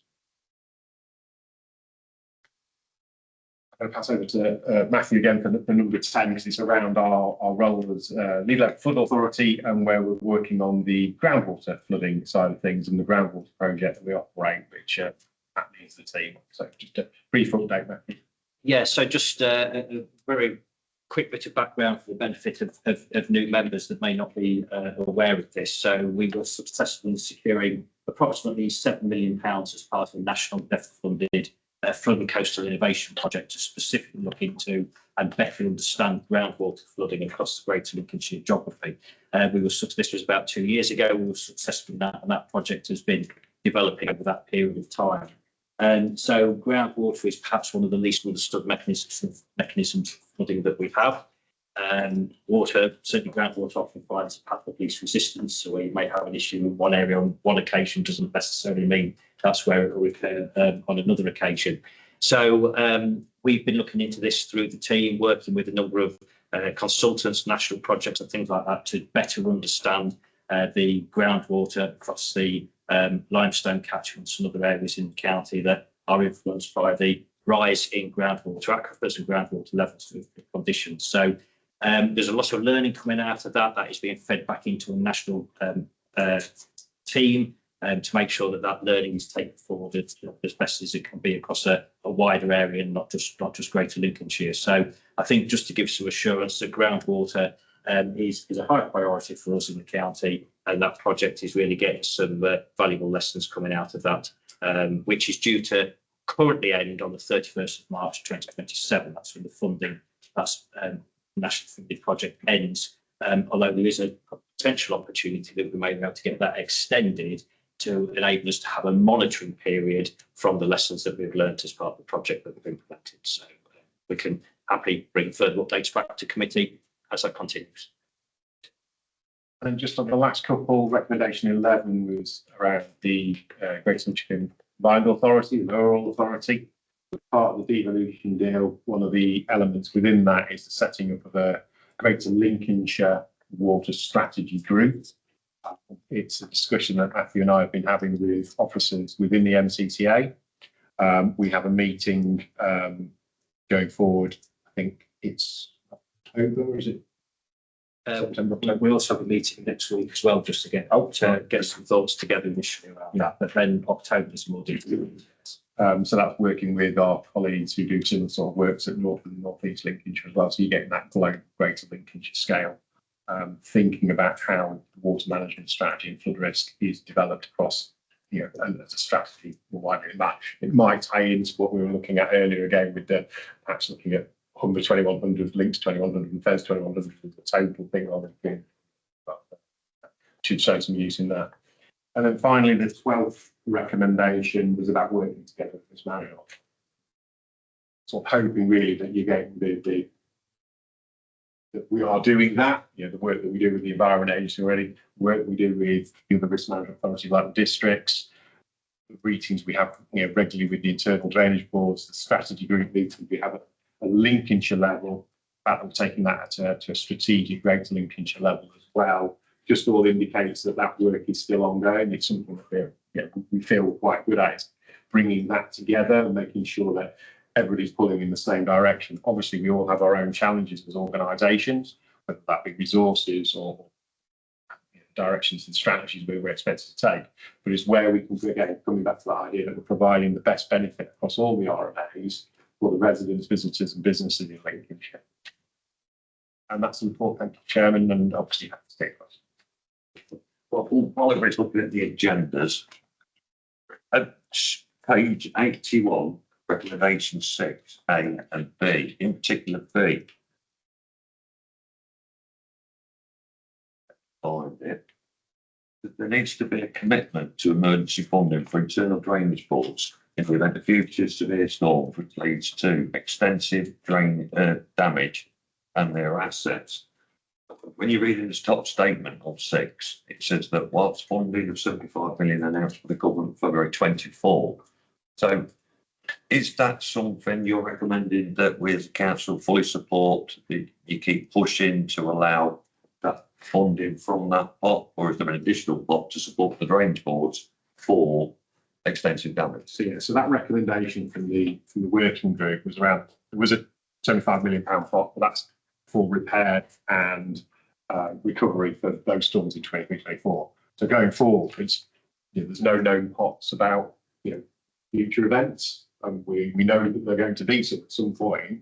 It's what resilience are we going to be able to have in terms of financial security for the internal drainage boards to keep on doing that repair and maintenance, and indeed trying to get ahead of the game where possible as well. I don't know if there's something where maybe one of our drainage boards. I know Councillor Ashton's here and he's a drainage board. Remember with them maybe some more colour to throw on that, perhaps. Yeah, Councillor Ashton, please do. Very happy just to add that drainage board across Lincolnshire did incredibly well out of that £75 million funding, and being a bit of a moving feast since this was written. Some of the funding arrangements around that £75 million were relaxed a little bit to make sure that it could, for the most part, be drawn down. But absolutely, the point is that were this to happen again, there is no expectation that £75 million can come again. And were that £75 million not available on this occasion, then that would have been passed on in part to agricultural ratepayers, but quite brutally, it would have been passed on to district councils as well, because the amount by which the board had to increase their drainage rate to make good the repairs, if they hadn't had the £75 million, would have been absolutely swinging on district councils. So there's just cause to fully support that recommendation in the hope that there's more funding found for the drainage board for them purposes. But thank you for that. Councillor Reid. Thank you. Thank you for the report. Quick question around the use of Fix My Street. The householder has his house flooded, river nearby overflows and floods his house. Report on Fix My Street. What does that do for the householder? Nothing in the immediate future. And obviously, when you get into that stage, you're looking more at emergency response type things. But it's important that we capture the information, because otherwise the team isn't going to know that there's been a problem at that location. It has been being used as well across flooded roads and infrastructure issues. But we did find that it worked pretty well, and generally in January 25 we were on top of the figures, whereas previously we were better than hang. We're getting all kinds of different levels of figures. The Environment Agency reported one figure. We'd already had a different figure that's good, and there was no consistency. We've been trying to get towards like a single portal, if you like. But obviously, where people are in danger, and it's been an issue that it's been 999.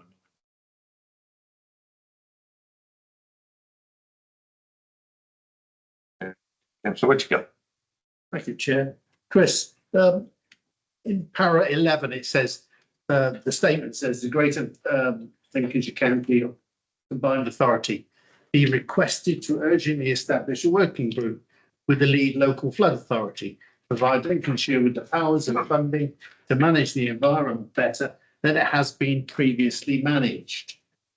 Has this group actually been formed yet? And if it has it achieved anything? No, that's what I was saying in the report. That we're moving towards that. Obviously, the NCCA didn't exist on 1st of May. We didn't have any direction to take it to. But since then, we've been working with officers located in there to start that conversation. We've already had a very initial conversation with them and with North and North East Lincolnshire. Well, in terms of the reference, we've gone away. We've looked at them again. We've got another meeting with matters next week, and then there'll be a more rounded meeting which will include the other RMAs as well. So you're expecting the likes of the Environment Agency to be involved, representatives from Drainage Board, maybe businesses as well. As well. Will the Northern Regional Flood Defence Committee be invited? Anglian RFCC. Yeah. I think they are on the list of. There's no set list yet, but there's quite a long list of potential. I'm confident they're on. Want to make sure that we engage with as many appropriate organisations as possible. A lot of the existing partnerships are based on the fact that they're set up around existing designated risk management authorities. What we recognise with the enhanced partnership is, as has been touched on in the meeting earlier, we want to make sure they're engaging with like the energy sector or other sectors that have an interest in water beyond just risk management authorities, to try and make sure we capture as much of that as possible. So, other infrastructure companies, things like that. So we want to be as broad ranging as we can possibly be. Thank you. Councillor Meacham. Thank you, Chair. Thank you, Chris and Matthew, for your report. I must say, on a very personal basis, as someone who lives in Horncastle, I really do welcome the full condition assessment of the lower vein. However, my question actually refers to recommendation 11. In the notes, you mention engagement with Somerset colleagues. Well, someone who actually lived in Somerset for over a decade, I'm well aware of the problems they had with flooding and ways that they were trying to deal with. Have you actually talked again with them? Might help us having to reinvent the wheel. Thanks, Matthew. Yeah, and if I may bring in Councillor Ashton as well, only mindful that there was a visit undertaken to Somerset from members of the previous Flood and Water Scrutiny Committee. We're always open, obviously, to sharing knowledge and information and learning from others. What I would say is the Somerset Rivers Authority, when it was set up, they actually came to Lincolnshire to see how we did things in the sense of partnership working. And we met with a number of their drainage board colleagues at the time, as well as some of the officers from the local authority. Because we had quite a well-established partnership in Lincolnshire at the time. And that was sort of an ethos that they took back down to Somerset and has set up. I must admit, in recent years, there hasn't been that necessarily the direct engagement between us as an authority and the Somerset authorities down there, and they are obviously now very much more well established. But if I may, Chair, I'll probably defer to Councillor Ashton, only that you took part in the visit to Somerset this group and might be able to elaborate a bit further. So, thank you, Mr. Chairman. I appreciate. I don't wish to overcorrect my welcome here as a rep coming from with a bit. You're absolutely right. We did go down and meet with Mike Stamp, the chairman of the Somerset